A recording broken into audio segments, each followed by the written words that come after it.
दोस्तों आज है 2 फरवरी और आज का द हिंदू न्यूज़पेपर एनालिसिस और एडिटोरियल डिस्कशन जो है वो काफी शानदार रहने वाला है। काफी कुछ आप लोगों को जानने को मिलेगा, पर मेन फोकस जो यहाँ पर रहने वाला है वो होगा यहाँ पर बजट के ऊपर। क्योंकि आप लोगों को पता है कल हमारे देश का बजट प्रस्तुत किया गया। आप लोगों ने सबने टकटकी लगाकर देखा होगा।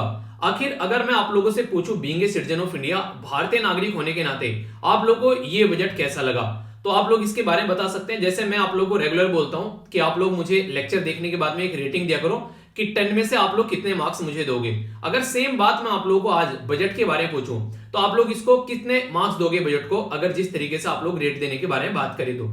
ये जो बजट है काफी शानदार तरीके से मैं आप लोगों को यहाँ पर एक ओवरव्यू देने वाला हूं। पर आगे बढ़ने से पहले कुछ क्वेश्चन मैं आप लोगों से पूछना चाहूंगा। ये बेसिक क्वेश्चन है, मुझे लगता है बहुत सारे तो आप लोगों को पता होंगे, पर लेकिन फिर भी इंटरेस्टिंग रहेगा। देखता हूं कितने क्वेश्चन आप लोगों को पता है। ठीक है, चलिए बात करते हैं। सबसे पहले अगर बात करें, हमारी कंट्री में हिंदी और इंग्लिश दोनों भाषा में जो बजट है पहली बार कब प्रस्तुत करना स्टार्ट किया गया। ठीक है, इंपॉर्टेंट है, एक एक क्वेश्चन सुनिएगा ध्यान से। अगर बात करें जो बजट शब्द है यहां पर ये बेसिकली किस लैंग्वेज से लिया गया है। नेक्स्ट क्वेश्चन, अगर बात करूं आप लोगों से कि जब हमारी कंट्री में जो बजट पहले रेलवे का अलग प्रस्तुत किया था, फिर हम लोगों ने इसको नॉर्मल बजट के साथ में ऐड कर दिया, ये कब हम लोगों ने करना स्टार्ट किया, इसके बारे में बताइए। पहले हम लोग बजट जो है वो शाम को प्रस्तुत किया करते थे, फिर हम लोगों ने बजट जो है वो मॉर्निंग में प्रस्तुत करना स्टार्ट कर दिया। ये प्रक्रिया हम लोगों ने कब स्टार्ट की, इसके बारे में बताइए। पहले हमारी कंट्री की फीमेल फाइनेंस मिनिस्टर कौन थी, ये बताना है आप लोगों को। और पहले हमारी कंट्री की फीमेल फाइनेंस मिनिस्टर जो कि कंप्लीट ओनली फाइनेंस मिनिस्टर थी, उसके पास में और यानी कि जिस तरीके से और कोई पोस्ट नहीं, यानी कि फुल फ्लेज्ड फाइनेंस मिनिस्टर, वो कौन थी, आप लोगों को ये बताना है। हमारे देश में अब तक का सबसे ज्यादा बजट जो है वो किसके द्वारा प्रस्तुत किया गया है, ये आप लोगों को बताना है।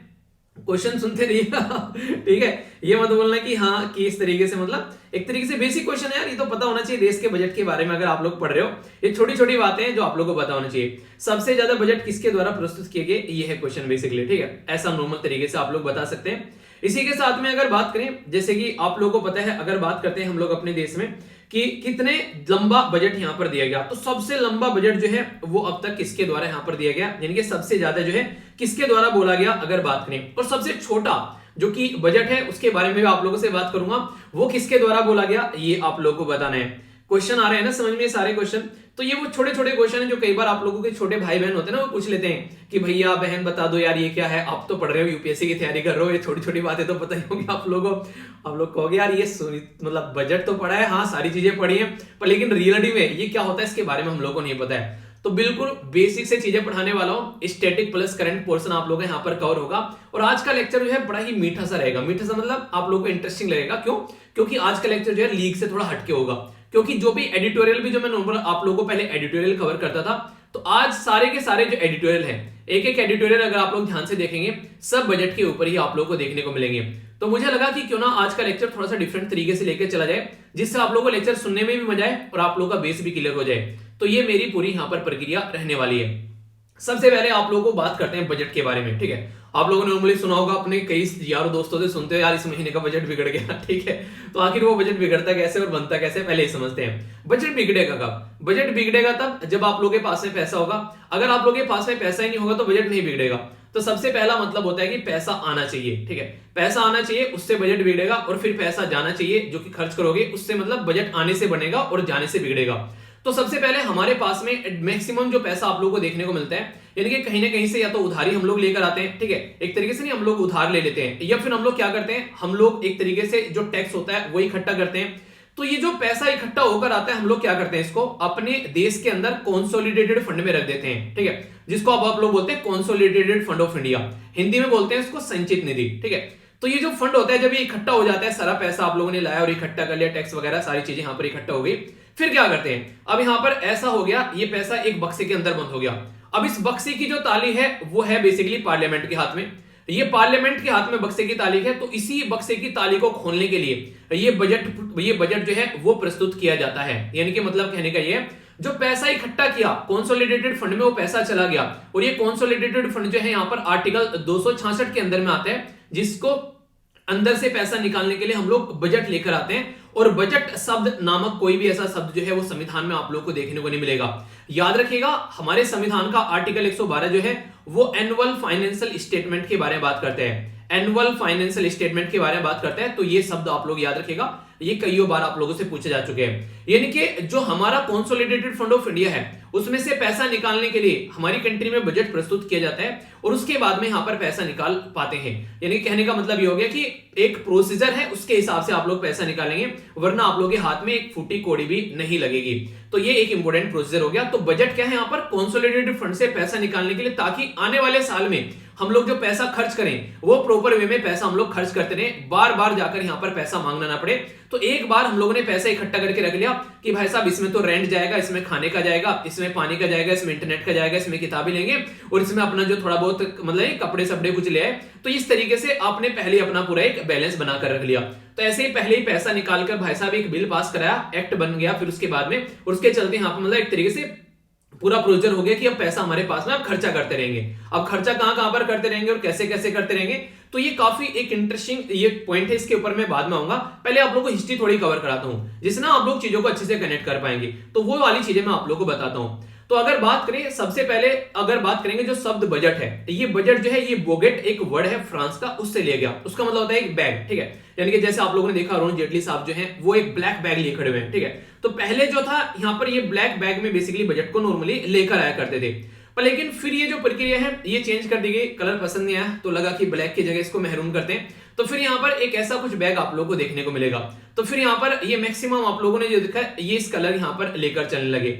अब ये कलर भी बेसिकली जो चल रहा था सही है, पर लगा यार ये भी यहाँ पर जो बैग है बेसिकली लेदर का होता है, तो लगा क्यों ना यहाँ पर ये जो लेदर का बैग है इसका भी कुछ पैटर्न चेंज करें। तो ये भी पैटर्न आगे चलकर चेंज कर दिया गया निर्मला सीतारमण जी के द्वारा।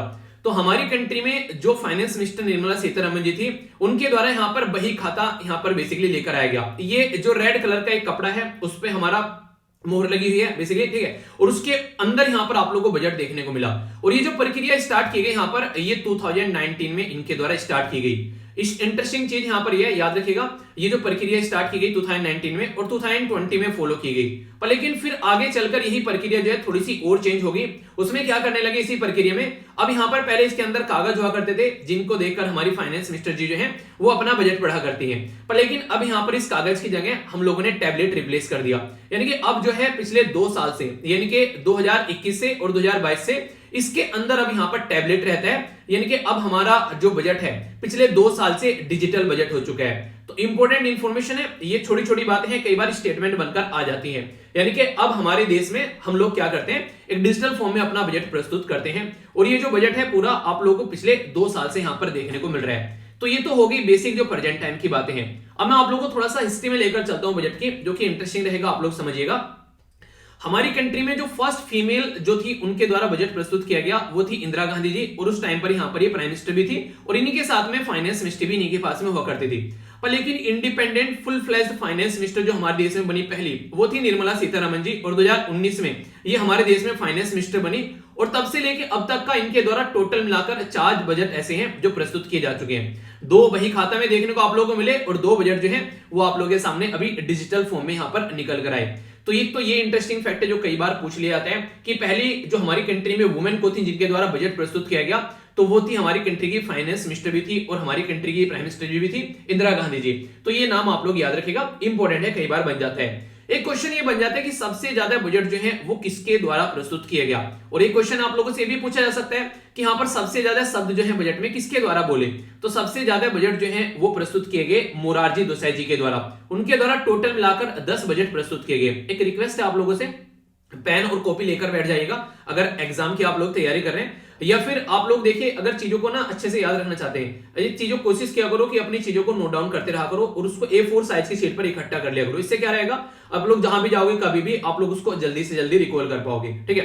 तो ये बहुत काम आता है, मुझे अभी भी याद है जब भी एग्जाम देने जाया करता था तो उस टाइम पर हमेशा मेरे पास में अपने खुद के हाथ के नोट्स हुआ करते थे मैक्सिमम टाइम, ठीक है। तो ये काम आप लोग भी करिए, इससे आप लोग चीजों को लंबे समय तक अपने पास में सहज कर रख पाएंगे। और अपनी हैंडराइटिंग में एक बार को लिख लो, भले ही अच्छी हो बुरी हो यार, हैंडराइटिंग वो अपनी अपनी होती है, पर आप लोगों को खुद की हैंडराइटिंग समझ में आनी चाहिए, वो देखेगा, ठीक है। तो यहाँ पर 10 बार बजट प्रस्तुत किया गया था मोरारजी देसाई जी के द्वारा।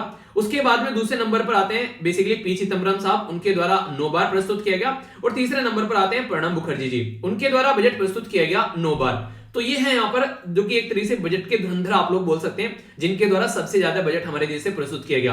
पर लेकिन इसका भी इंटरेस्टिंग एक फैक्ट अलग निकल कर आएगा कि सबसे ज्यादा शब्द जो है बजट में किसके द्वारा बोले गए। यानी कि आप लोगों को पता है हमारे देश में लिबरलाइजेशन, प्राइवेटाइजेशन, ग्लोबलाइजेशन यानी कि एलपीजी रिफॉर्म लाए गए।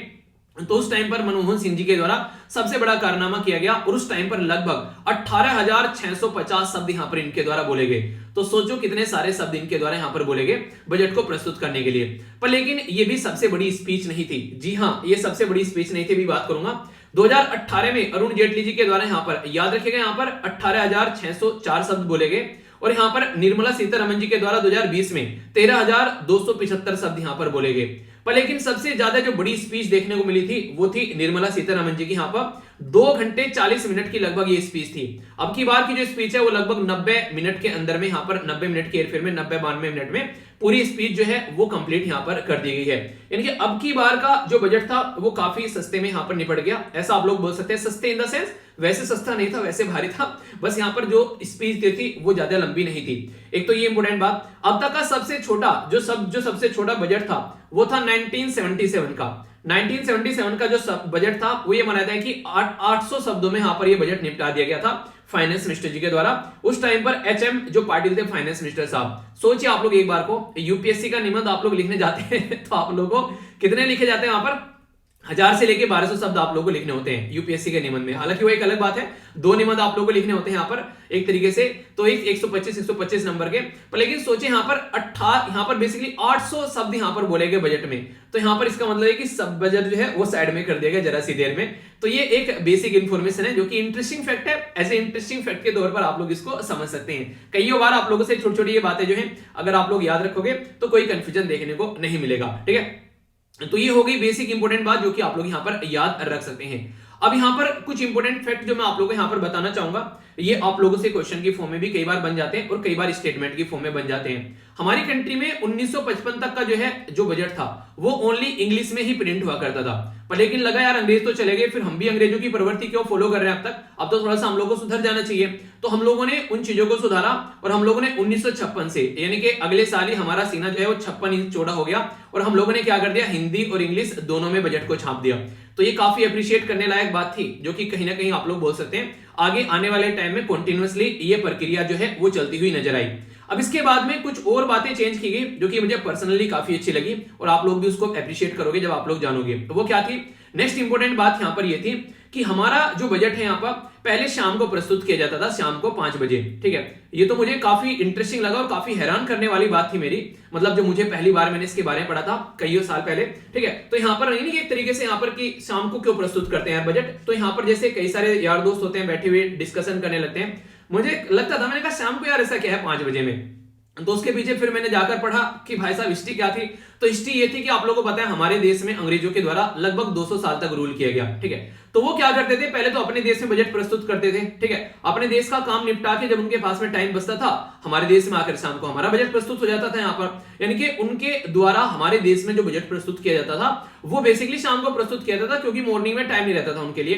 तो हम लोग क्या कर रहे हैं, हम लोग बेवकूफों की तरह वो पैटर्न फॉलो करते हुए आ रहे हैं। यानी कि बेवकूफ तो खैर शब्द यूज करना हालांकि सही नहीं होगा, मतलब कहने का ये कि कहीं ना कहीं हम लोग को सोचना चाहिए कि अगर कोई पैटर्न चलता हुआ आ रहा है उसके पीछे की समझ तो समझे कि हम लोग आज की क्यों चल रहा है, उसको चेंज करने की तो सोचे।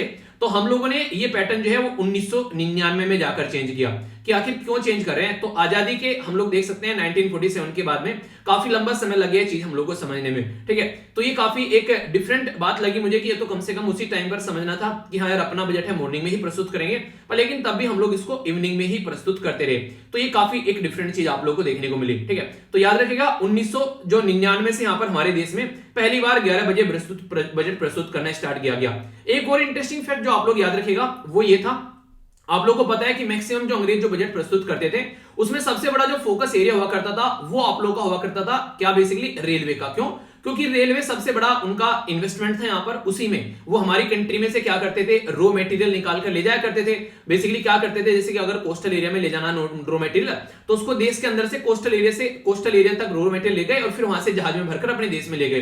तो सबसे ज्यादा खर्चा उनके द्वारा रेलवे के ऊपर किया गया, इसलिए रेलवे का बजट जो है वो हम लोग अलग से प्रस्तुत करते थे। और यही प्रक्रिया हम लोगों ने फॉलो की काफी लंबे समय तक। यानी कि रेलवे का जो बजट है हम लोगों ने, याद रखिएगा, 2 और चेंज किए हम लोगों ने 2016 के बाद में। ये इंपॉर्टेंट है, इसको समझना। 2016 तक अगर आप लोग बात करेंगे, हमारी कंट्री में जो बजट है वो रेलवे का बजट 2016 तक अलग चलता था, और इसी के साथ में जो बजट है नॉर्मल बजट वो अलग चलता था। तो रेलवे का बजट काफी बड़ा हुआ करता था अंग्रेजों के टाइम पर, और जो जनरल बजट है वो ज्यादा नहीं हुआ करता था, क्योंकि हमारी कंट्री में उनको हमारे देश के लोगों का कोई वेलफेयर तो करना नहीं था, तो इसलिए उसका कोई मतलब बनता नहीं था। तो रेलवे का बजट जो उनका द्वारा प्रस्तुत किया जाता था वो बड़ा था, पर लेकिन हम जनरल बजट कम था, तो इसीलिए बोला गया अब ये उल्टा हो चुका है पैटर्न। अब जनरल बजट बहुत बड़ा हो चुका है, रेलवे का बजट उसके सामने नगण्य रहता है। तो इसलिए यहां पर बोला गया 2016 के बाद में, यानी कि 2017 से, कि इन दोनों को हम लोग मर्ज कर देते हैं। तो उस टाइम पर जो फाइनेंस मिनिस्टर थे वो अरुण जेटली साहब थे, और इन चीजों को मर्ज कर दिया गया। तो हमारी कंट्री में रेलवे बजट जो है और जनरल बजट जो है उसको मर्ज कर दिया गया। और पहले रेलवे बजट जो है वो रेलवे मिनिस्टर यहां पर प्रस्तुत करते थे, और जनरल बजट जो है वो फाइनेंस मिनिस्टर प्रस्तुत करते थे। पर लेकिन अब कंबाइंड बजट जो है वो हमारे फाइनेंस मिनिस्टर प्रस्तुत यहां पर फिर करने लगे। एक इंटरेस्टिंग क्वेश्चन मैं आप लोगों से पूछूंगा, और मैंने कई बार आप लोगों से जिक्र भी किया इसके बारे में। यहां पर ये बेसिकली लास्ट जो रेलवे का बजट है वो किसके द्वारा प्रस्तुत किया गया था, कौन थे लास्ट जो रेलवे के मिनिस्टर जिनके द्वारा बजट प्रस्तुत किया गया था, ठीक है। तो उनके द्वारा स्टेटमेंट भी बोली गई थी जो मुझे बड़ी हंसी आती है कि हे प्रभु इस प्रभु का ध्यान रखना। तो बताइए कौन थे, हालांकि आप लोगों को पता चले गया होगा, चलिए फिर भी नाम बताइए, देखता हूं किस किस को नाम पता है, ठीक है। तो एक तो ये चेंज किया गया यहां पर कि हमारे देश का जो रेलवे का बजट था वो इस तरीके से पैटर्न चेंज किया गया। एक और इंटरेस्टिंग चेंज किया गया जो काफी अच्छा है, खासकर अगर बात करें, हमारा बजट जो है वो बेसिकली 28 या फिर 29 फरवरी को यहां पर प्रस्तुत किया जाता था, यानी कि फरवरी के जो महीना होता है उसके एंड में। तो अगर वो 28 का है तो 28 में हो गया, और अगर लीप ईयर है तो 29 का हो गया। पर लेकिन इसको चेंज किया गया 2016 के बाद में, यानी कि 2017 में। इसको भी हम लोगों ने चेंज कर क्या कर दिया, 2017 से हम लोगों ने जो बजट है वो 1 फरवरी यानी कि 1 फरवरी को यहां पर बजट जो है वो प्रस्तुत करना स्टार्ट कर दिया, और इसके एक दिन पहले हम लोग इकोनॉमिक सर्वे जो है वो प्रस्तुत करते ही हैं। तो ये कुछ ऐसी चीजें हैं जो कि अगर इनको आप लोग याद रखोगे तो कभी भी आप लोग को कई एक तरीके से एक तो कॉन्फिडेंस रहेगा कि हाँ यार इस तरीके से हम लोग चीजें पढ़ पा रहे हैं, ठीक है। और दूसरा चीज आप लोगों को ये देखने को मिलेगी, आप लोग इन चीजों को अगर ढंग से एक बार समझ लोगे तो फिर लंबे समय तक आप लोग को ये चीजें याद भी रहेंगी एक बार सुनने के बाद में, और कोई कंफ्यूजन आप लोग को देखने को नहीं मिलेगा। तो ये सारी बेसिक चीजें हैं जो आप लोग के माइंड में बिल्कुल क्रिस्टल क्लियर होनी चाहिए। अगर कोई डाउट होगा तो कमेंट बॉक्स में बताना, उसको भी दूर कर दिया जाएगा, ओके। अगर बजट को प्रॉपर वे में आप लोगों को समझना है तो ये 2 स्लाइड में आप लोगों को दिखाऊंगा स्टार्टिंग में, जो कि आप लोगों को एक पूरा ओवरव्यू देकर जाएगी कि पैसा आ कहां से रहा है और पैसा जा कहां को रहा है। तो यहां पर ये डिवीजन जब आप लोगों की समझ में एक बार आ जाता है तो फिर आप लोगों को एक ओवरव्यू यहां पर मिल जाता है। अगर हम लोग बोले कि पहले पैसा आएगा, यानी कि पहले हम लोग कमाएंगे जब भी तो खर्च करेंगे, तो पहले हम लोग ये देखते हैं कि पैसा आ कहां से रहा है, तो उसका एक ओवरव्यू पहले आप लोगों के सामने है। तो बोला यह गया कि सबसे ज्यादा जो पैसा आ रहा है वो आ रहा है उधारी से, यानी कि जो बोरोइंग है और जो अदर लायबिलिटीज है, लगभग 35% जो पैसा है वो आप लोगों को यहां पर इससे देखने को मिलेगा, बोरोइंग और लायबिलिटीज से। तो पहले नंबर पर ये रखिएगा बोरोइंग और लायबिलिटीज, ये इंक्रीजिंग और डिक्रीजिंग ऑर्डर में भी बढ़ाने और घटाने के लिए आ जाता है। तो इसलिए मैं आप लोगों को बता रहा हूं ये चीजें ध्यान से सुनिएगा, क्योंकि कई बार डायरेक्ट क्वेश्चन आप लोगों को यहां पर बन जाता है, ठीक है। दूसरे नंबर पर जो सबसे ज्यादा आप लोगों को यहां पर देखने को मिलेगा पैसा मिल रहा है, वो मिल रहा है जीएसटी से। और आज ही आप लोगों ने देखा होगा फाइनेंस मिनिस्टर जी की जब स्पीच सुनी तो उसमें उनके द्वारा बोला गया कि मैंने बजट में डॉक्यूमेंट्स में इसको इंक्लूड नहीं किया है, पर अभी जो है हमारी कंट्री में जीएसटी में वो जो है सबसे ज्यादा पैसे जो है वो अभी इकट्ठे किए गए। क्यों? क्योंकि बहुत ज्यादा ग्रोथ यहां पर देखने को मिला, सेक्टर का डूब गया था एक तरीके सारा सेक्टर, फिर से उभर कर सामने आया, तो उसकी वजह से यहां पर ये चीजें आप लोगों को देखने को मिली। तो जीएसटी से दूसरे नंबर पर आप लोगों को सबसे ज्यादा पैसा देखने को मिलेगा। इनकम टैक्स यानी कि इंडिविजुअल पर्सन जो टैक्स देता है, और इसी के साथ में जो नेक्स्ट यहां पर बात की जा रही है कॉर्पोरेट टैक्स के बारे में। तो इनकम टैक्स और कॉर्पोरेट टैक्स से दोनों से इक्वल पैसा यहां पर आ रहा है, लगभग 15%, यानी कि जो कंपनी टैक्स दे रही है और जो यहां पर इंडिविजुअल पर्सन टैक्स दे रहा है उससे आप लोगों को इक्वल पैसा यहां पर आता हुआ नजर आएगा। तो ये है यहां पर बेसिकली तीसरे नंबर पर। पहले नंबर पर यहां पर हो गई बोरोइंग, दूसरे नंबर पर हो गया जीएसटी, तीसरे नंबर पर हो गया इनकम टैक्स और कॉर्पोरेट टैक्स। चौथे नंबर पर देखने को मिलेगा यहां पर यूनियन एक्साइज ड्यूटी। आप लोग जैसे पेट्रोल डीजल भी लेने जाते हैं तो उस पे आप लोग एक्साइज ड्यूटी पे करते हैं, तो आप लोगों ने देखा होगा उस पे लिखा हुआ रहता है, मैंने आप लोगों को बताया भी था डिवीजन करके यहां पर लेक्चर के अंदर में कि कैसे कैसे चीज आप लोगों को देखने को मिलती है। तो यहां पर ये जो पैसा कमाया जाता है ये आप लोगों को यहां पर देखने को मिलेगा, चौथे नंबर पर सबसे ज्यादा पैसा यहां से निकल कर आता है, ठीक है। नॉन टैक्स जो रेवेन्यू के बारे में अगर आप लोग बात करते हैं और यहां पर इसी के साथ में कस्टम के बारे में, तो ये इक्वल पे करते हैं। नॉन टैक्स रेवेन्यू क्या होता है? एक ऐसा रेवेन्यू जो कि टैक्स से नहीं आता है। मान लीजिए हमारी कंट्री के पीएसयू हैं, ठीक है, जैसे इतने बड़े बड़े ओएनजीसी हो गए, बड़े बड़े पीएसयू हैं सारे, ठीक है, तो ये क्या करते हैं, पैसा कमाते हैं, तो टैक्स का पैसा नहीं होता है, वो एक प्रॉफिटेबल पैसा होता है जो प्रॉफिट से कमा जाता है, तो वो लगभग 5% आता है। कस्टम यानी कि बाहर सामान आना और जाना, जो अंदर आता है बाहर जाता है, उसके ऊपर जो टैक्स लगाया जाता है, ये आप लोगों को इस कैटेगरी में देखने को मिलेगा, ठीक है। नॉन डेट कैपिटल रिसिप्ट क्या होता है, जब इंसान जो है मतलब कंट्री जो है, जब यहाँ पर कुछ ऐसा जो अपना जो ऐसा है ना, एक तरीके से चीजों को बेचकर पैसा कमाना, जो भी इनके पास में ओल्ड एसेट्स पड़ी हुई है, कोई उसको बेचकर पैसा कमा लेना, तो यहां से आप लोगों को सबसे कम 2% देखने को मिलेगा। तो इंक्रीजिंग और डिक्रीजिंग ऑर्डर में आता है, जैसा मैंने आप लोगों को बताया, कंफ्यूजन आप लोगों को नहीं होना चाहिए। तो पैसा कहां से कितना आ रहा है यहाँ पर, तो ये मैंने आप लोगों को यहाँ पर दिखा दिया। अब पैसा जा कहां रहा है, यानी कि सबसे ज्यादा पैसा जो है वो किस एरिया में हम लोग को देना पड़ रहा है, अब इसके ऊपर हम लोग यहाँ पर नजर डालने वाले हैं। तो ये आ गया, इतना मैंने आप लोगों को बता दिया। अब जा कहां पे रहा है उसके बारे में हम लोग एक एक बात देखेंगे, जिसके चलते आप लोग ढंग से इसको समझिएगा, क्योंकि जितना अच्छे से आप लोग इसको समझेंगे उतनी ही चीजें आप लोग ढंग से समझ पाएंगे। सबसे पहले मैंने बोला था सबसे ज्यादा बोरोइंग, उधार ले रहे हैं हम लोग, तो वो जब उधार ले रहे हैं तो इंटरेस्ट पेमेंट करना पड़ेगा ना, तो सबसे ज्यादा 20% जो है हमारा वो इंटरेस्ट पेमेंट में जाता है। यानी कि जो भी हम लोग उधार लेकर आ रहे हैं, अब उस उधारी को देंगे वापस, इंटरेस्ट पेमेंट करेंगे, तो सबसे ज्यादा पैसा वहां पर जाता है, ठीक है। स्टेट जो है उसके साथ में जो टैक्स और जो ड्यूटीज यहाँ पर शेयर की जाती हैं, दूसरे नंबर पर सबसे ज्यादा यहाँ पर स्टेट के पास में आता है, फिर यहाँ पर ये हो गया 17% के करीब, ठीक है। फिर इसी के साथ में अगर नेक्स्ट आप लोग बात करेंगे, जो 15% है, दो चीजों में कंफ्यूज मत होना यहाँ पर, एक है सेंट्रल सेक्टर स्कीम और एक है यहाँ पर central sponsored scheme. Central sector scheme वो स्कीम होती है जब सेंट्रल गवर्नमेंट जो है वो यहाँ पर अपना जो कंप्लीट पैसा उसके हाथ से जाता है और पूरा स्कीम उसी के हाथ से इंप्लीमेंट होते हैं। यहाँ पर बेसिकली मतलब पैसा पूरा सेंटर के हाथ में से जाता है, इंप्लीमेंट तो स्टेट ही करते हैं, पर सेंटर से पूरा पैसा जाता है, स्टेट से जरा सा भी पैसा नहीं लिया जाता है। तो ये कैसी स्कीम हो गई, ये सेंट्रल सेक्टर स्कीम होगी। जैसे अभी आप लोगों ने देखा 2-2 रुपए की किस्त दी गई थी यहाँ पर किसानों को, ठीक है, 2-2 रुपए किस्त दी गई थी ना, कि हाँ एक तरीके से हम लोग यहाँ पर 2-2 रुपए की मतलब 6,000 रुपए टोटल दी जाएंगे, साल में 3 किस्त रहेंगी। तो क्या थी वो, यहाँ पर स्कीम का नाम बताइए जरा, सेंट्रल सेक्टर स्कीम थी वो, ठीक है।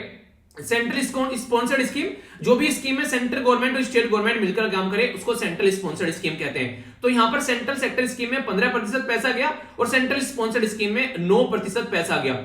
फाइनेंस कमीशन और अदर जो भी यहाँ पर उसके द्वारा जो पैसा ट्रांसफर किया जाता है, तो उसमें आप लोगों को देखने को मिलेगा यहाँ पर लगभग 10%, ठीक है, जो रिकमेंडेशन फाइनेंस कमीशन के द्वारा की जाती है। मैंने अभी कुछ दिनों पहले आप लोगों को पढ़ाया था, कई सारे राज्य में बहुत सारे लोगों की जान गई कोरोना वायरस की वजह से, तो उसकी वजह से कई सारे लोगों को पैसा ट्रांसफर करने की बात की गई, 50-50 हजार रुपए। तो जो पैसा ट्रांसफर किया जाएगा तो वो आप लोगों को निकल कर आता हुआ नजर आएगा। फाइनेंस कमीशन के द्वारा जो रिकमेंडेशन किया था उससे यहाँ पर चीजें देखने को मिली, तो ये भी एक इंपोर्टेंट मुद्दा यहाँ पर रहता है। डिफेंस में जो हम लोग खर्चा करते हैं वो लगभग 8% है हमारे जीडीपी का। क्वेश्चन बनता है कई बार, अगर डिफेंस के किसी भी एग्जाम की आप लोग तैयारी कर रहे हैं तो ये आप लोगों को जरूर पता होना चाहिए। सब्सिडी जो भी यहाँ पर हम लोग छूट देते हैं, आप लोगों ने देखा हो किसानों को सब्सिडी दी जाती है, ठीक है, कोई भी उनके प्रोडक्ट में नॉर्मली देखने को आप लोगों को मिल जाता है। ये होती है एक तरीके की छूट, यानी कि इंसान जो है उसको छूट दे देना कि भाई साहब चलो ये काम कर लो। बहुत सारी इंसेंटिव हमारे देश में दिए जाते हैं, खासकर एक ऐसे तबके को सोसाइटी के, ताकि उसको साथ में लेकर चला जा सके, ठीक है। बाकी यहाँ पर एक रहता है पेंशन, जो भी आज के में आप लोगों ने देखा, पुराने टाइम पे तो हालांकि काफी ज्यादा था, अब तो काफी सारे राज्यों ने भी इसको काफी कम कर दिया। जो भी यहाँ पर जो सेंट्रल गवर्नमेंट स्टेट गवर्नमेंट के अंदर जो एम्प्लॉय थे उनको पेंशन देने की बात की जाती थी, ठीक है, चलो रिटायर हो जाओ। आर्मी में तो आप लोगों ने देखा ना पेंशन आती है फौजियों की, तो वो वाली बातें जो होती है, जो भी फौजी है उनकी पेंशन आ रही है, तो जो भी अभी नए नए जो लग रहे हैं अभी उनको पेंशन देने के बारे में जब बात की जा रही थी तो उसके चलते काफी बड़ा इश्यू बना था। बहुत सारी स्टेट गवर्नमेंट ने पेंशन हटा दी। और इवन अभी अगर आप लोग बात करें उत्तर प्रदेश के अगर अंदर आते हैं, तो अभी एक आर्टिकल में पढ़ रहा था, उसमें उत्तर प्रदेश के जो यहाँ पर इलेक्शन को ध्यान में रखते हुए कई सारे अभी यहाँ पर जो नहीं अभी पावर में आने वाले हैं, अभी यहाँ पर शायद पता नहीं शायद अखिलेश यादव ने किसने बोला था कि आने वाले टाइम में पेंशन को फिर से बहाल किया जाएगा, ठीक है। तो ये वाले मुद्दे देखने को मिलते हैं, तो यहाँ पर ये काफी बड़ा मुद्दा रहता है। और यहाँ पर 4% हमारी जीडीपी का पेंशन के अंदर में जाता है। बाकी बचा कुछ जो भी खर्चा रह गया, कल को कोई और दिक्कत बढ़ गई, कोरोना वायरस जैसी हरकतें हो गई, कुछ ऐसा पता नहीं होता, जो भी आप लोग काउंट कर सकते हैं वो बाकी का यहाँ पर अदर एक्सपेंडिचर में आप लोग यहाँ पर काउंट कर सकते हैं, ठीक है। तो ये मैंने एक ओवरव्यू आप लोगों को यहाँ पर दिया कि पैसा आ कहां से रहा है और पैसा जा कहां को रहा है, ठीक है। तो इससे आप लोग एक अंदाजा लगा पाएंगे अच्छे से, सारी चीजों को ढंग से आप लोग अंडरस्टैंड कर पाएंगे। कई सारी ऐसी बड़ी बड़ी स्कीम है देश के अंदर में जिनके लिए यहाँ पर काफी लार्ज स्केल पर जो पैसे में वृद्धि हुई है, तो उसके बारे में एक ओवरव्यू यहाँ पर बताया जा रहा है कि allocation to the major scheme जो भी है यहाँ पर नेशनल हेल्थ मिशन। आप लोगों को पता है कोविड-19 के चलते काफी ज्यादा खस्ता हालत देखने को मिली, तो उसके चलते यहाँ पर अभी इसका पैसा बढ़ा दिया गया है। तो पहले यहाँ पर आप लोगों को देखने को मिला था 34,947, तो अभी यहाँ पर 37,800 के करीब इसको कर दिया गया है।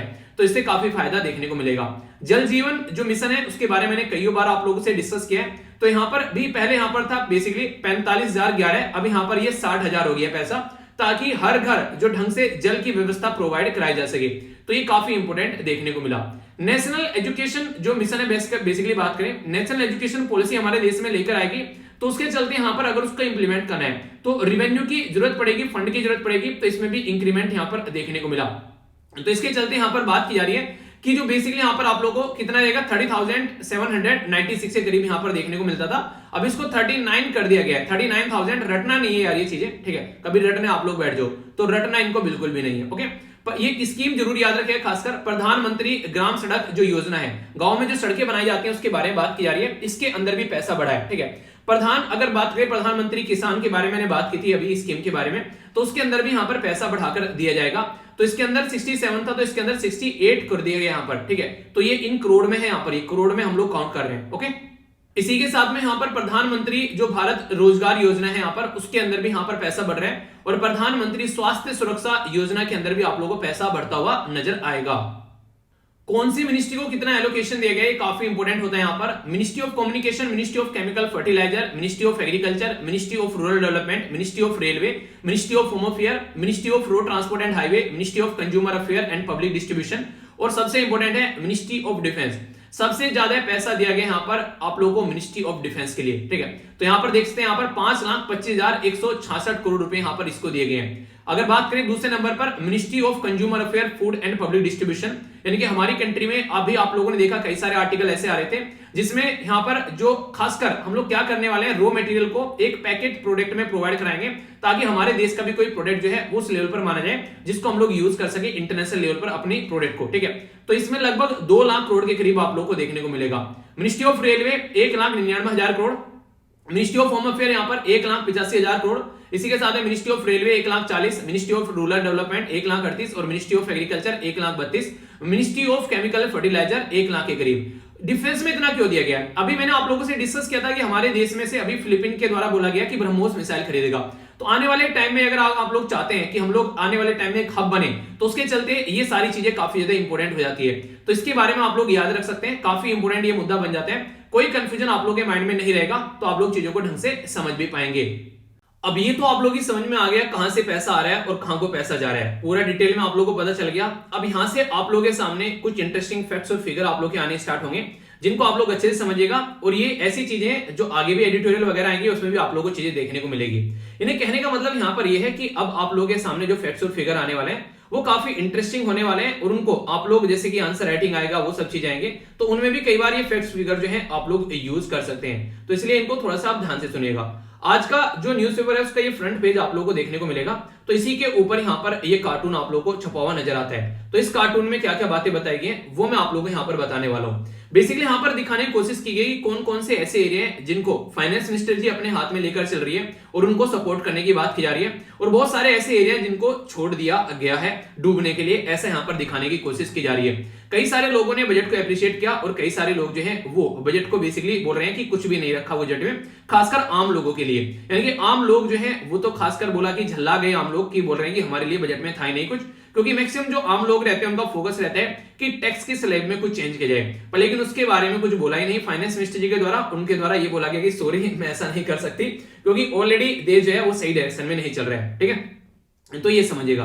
और हाँ, एक बात जो कई बार आप लोग कई सारे रेगुलर बच्चे पूछ रहे हैं कि सर हिंदू की पीडीएफ प्रोवाइड करा दो, मैं रेगुलर देख रहा हूं कई सारे ऐसे कमेंट भी आ रहे हैं, कई सारे ऐसे मेल भी आ रहे हैं। यार देखो, एक बात होती है, देखिए आज की डेट में अगर बात करें हिंदू न्यूज़पेपर के बारे में, मैंने कई बार आप लोगों को बताया कि पीडीएफ जो प्रोवाइड कराना वो इलीगल है। ठीक है, जब तक मुझे नहीं पता था कि ये इलीगल है तब तक मैं इसको प्रोवाइड भी कराता था, पर लेकिन मुझे जब इसका आइडिया हो गया मैंने कहा ये गलत है, इस तरीके से किसी का और का कॉपीराइटेड कंटेंट है, मुझे हक नहीं है, अधिकार नहीं है। आप लोग ये सोचो कि जिस चीज का मुझे हक नहीं है मैं आप लोग कैसे प्रोवाइड करा दूं। ठीक है, तो एक टीचर होने के नाते कम से कम मैं ये तो काम नहीं कर सकता, अगर मैं एक टीचर होने के नाते आप लोगों को ये चीजें कर रहा हूं, इस तरीके से प्रोवाइड करा रहा हूं, तो फिर यार मेरा टीचर कहलाने का मतलब नहीं बनता है कुछ, समझ रहे हैं आप लोग? मतलब कि मैं आप लोग गलत काम करने के लिए बेसिकली एक बातें बोल रहा हूं। ठीक है, ये तो एक तरीके चोरी करने वाली बात हो गई ना। ठीक है, कि छुपे आम मैं आप लोगों को प्रोवाइड करा दूं और इस तरीके से, और एक बच्चा कह रहा है कि सर थोड़े टाइम के लिए प्रोवाइड करा दो, पर प्रोवाइड करा दो। आप लोग सोच कर देखिए एक मिनट के लिए, मतलब बीइंग ए टीचर मुझे आप लोगों के साथ में ऐसा करना चाहिए? मुझे तो आप लोगों को ऐसी चीजें करने से मना करना चाहिए। वो गांधी जी वाली स्टेटमेंट मैंने आप लोगों को बताई थी ना कि कभी भी यार एक तरीके से ना गलत काम जो इंसान अगर आप लोग कर रहे हो, खासकर सोचो वही चीजें फिर आगे चलकर आप लोगों से बच्चे सीखते हैं। ठीक है, तो ये छोटी सी चीज है जो कि न्यूज़पेपर के बारे में बात करें, आप लोग पता नहीं कितने पैसे खर्च कर देते होंगे वैसे भी इधर उधर, तो ये छोटा सा एक न्यूज़पेपर में एक इन्वेस्टमेंट आप लोग कर सकते हैं। और खासकर ये जो न्यूज़पेपर है ये इलीगल है इस तरीके से अगर प्रोवाइड कराना, और मुझे पता है ये इलीगल है, उसके बाद भी मैं आप लोगों को प्रोवाइड करा रहा हूं, तो मैं टीचर है क्या फिर आप लोग मुझे ये बताओ, ठीक है? मैं तो बिजनेसमैन बन गया, अपने फायदे के लिए आप लोगों को प्रोवाइड करा रहा हूं एक तरीके से कि आप लोग मेरे साथ में कनेक्ट रहें, क्योंकि ये चीज होगी इसलिए। तो यार वो एक टीचिंग वाली कैटेगरी में नहीं आता है फिर, ठीक है? और ये गलत है, एक कानूनी हमारे देश के कानून के तौर पर गलत है ये। यानी कि एक तो ऐसा चलो गलत नहीं है मैं प्रोवाइड करा दूं किसी और की चीजें, एक कानूनी तौर पर भी ये गलत है, हमारा कानून खुद इसको अलाउ नहीं कर रहा है कि किसी और का कंटेंट इस तरीके से आप लोग प्रोवाइड करा सकते हैं। तो ये चीज मैं रेगुलर आप लोगों को समझा चुका हूं। तो एक टीचर होने के नाते यार मेरे से ये चीजें नहीं हो पाएंगी, ठीक है? तो उसके लिए एक्सट्रीमली सॉरी।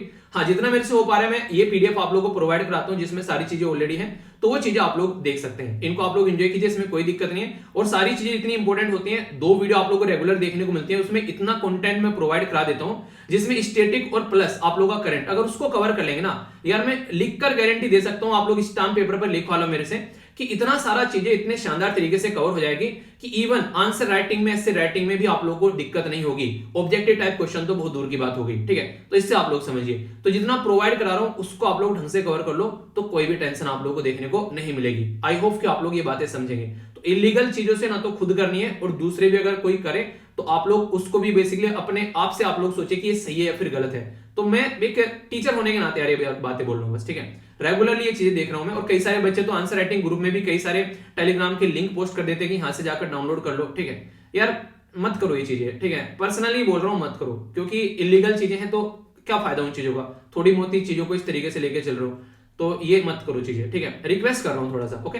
फिर मुझे डिलीट करना पड़ता है और उनको फिर ब्लॉक भी करना पड़ता है, तो सही नहीं लगता यार चीजें जब किसी को इस तरीके से स्टेप उठाता हूं। तो आप लोग एक मतलब खासकर एसएलवी फैमिली मेंबर के होने के नाते तो ये चीजें आप लोग कम से कम मत कीजिए, ठीक है? तो आई होप कि आप लोग चीजें समझेंगे।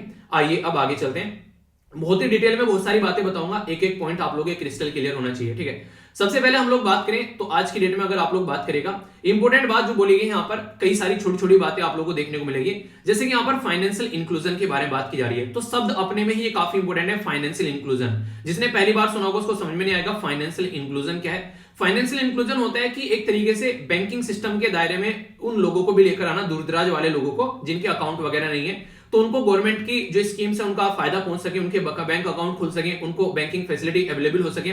तो इसके चलते अभी हमारे जो गांव में, नुक्कड़ में, गली में, चौराहे में आप लोग कहीं ना कहीं पोस्ट ऑफिस देखने को मिल जाते हैं। तो बोला जा रहा है कि आने वाले साल में उन सारे पोस्ट ऑफिस को हम लोग बैंक बना देंगे, यानी कि बैंक के तौर पर हम लोग कन्वर्ट कर देंगे। ये बातें यहां पर बोली गई है, तो ये काफी अच्छा रहेगा अगर आप लोग इसको बैंक के तरीके से कन्वर्ट कर पाओगे। तो इसके बारे में एक इंपॉर्टेंट फंड आप लोग याद रखिएगा, इनके बैंक बना देना एक तरीके से हर एक इंसान जो है फिर वहां पर एटीएम को भी एक्सेस कर पाएगा और बैंक में भी जाकर अपना काम कर पाएगा। तो ये काफी इंपॉर्टेंट आप लोग यहाँ पर देखने को मिलेगा। तो ये तरीका है यहाँ पर कहीं ना कहीं इन चीजों को कनेक्ट करने का। दूसरा, ढांचागत विकास यहाँ पर किया जा रहा है, इंफ्रास्ट्रक्चर डेवलप किया जा रहा है। तो कई सारी यहाँ पर जैसे कि वंदे भारत जो ट्रेन है वो यहाँ पर ऐड की जा रही है आने वाले टाइम में। और इंटरेस्टिंग चीज क्या है, ये हमारे ही देश में मैन्युफैक्चर की जा रही है, हम ही अपने देश में इनको बनाएंगे और हम ही इनको दौड़ाएंगे, तो ऐसा बोल सकते हैं। एक जो काफी बड़ा बवाल यहाँ पर देखने को मिला वो है किसके बारे में, वो है डिजिटल करेंसी के बारे में। डिजिटल करेंसी आप लोगों को पता है हमारे देश में काफी लंबे समय से ये हौला चल रहा था कि वर्चुअल करेंसी को कैसे लेकर चलना है, डिजिटल करेंसी को कैसे लेकर चलना है। यानी कि अगर बिटकॉइन में आप लोगों ने इन्वेस्टमेंट किया है तो ये एक तरीके से आप लोगों ने डिजिटल करेंसी में इन्वेस्टमेंट किया है और वहां पर रिटर्न जो है वो काफी अच्छा आता है, यानी कि जो आप लोग लगाओगे उसका डबल ट्रिपल आप लोग कई बार कमाओगे। तो अभी गवर्नमेंट के द्वारा ये बोला गया था कि डिजिटल करेंसी यानी फिर वर्चुअल करेंसी को हमारे देश में बैन कर दिया जाएगा। पर लेकिन जैसे यहाँ पर गवर्नमेंट ने ये बोला कि बैन कर दिया जाएगा, गवर्नमेंट ने क्या, बेसिकली आरबीआई ने बोला था, तो बहुत सारे लोग जो है वो सुप्रीम कोर्ट में चले गए और सुप्रीम कोर्ट में जाने के बाद में बोला कि यार अगर इसको आप लोग बैन कर दोगे तो ये हमारे फंडामेंटल राइट का हनन हो जाएगा। तो फंडामेंटल राइट हमारा जो आर्टिकल 19 है वो अधिकार देता है कि आप लोग बिजनेस कर सकते हैं और उसमें गवर्नमेंट आप लोगों को सपोर्ट प्रोवाइड कराएगी, ना कि उसमें इंटरफेयर करेगी। तो इसके चलते ये बोला गया कोर्ट के द्वारा कि आप लोग इसको ब्लैंकेट बैन आप लोग इसके ऊपर नहीं लगा सकते, आप लोग इसको रेगुलेट कर सकते हो।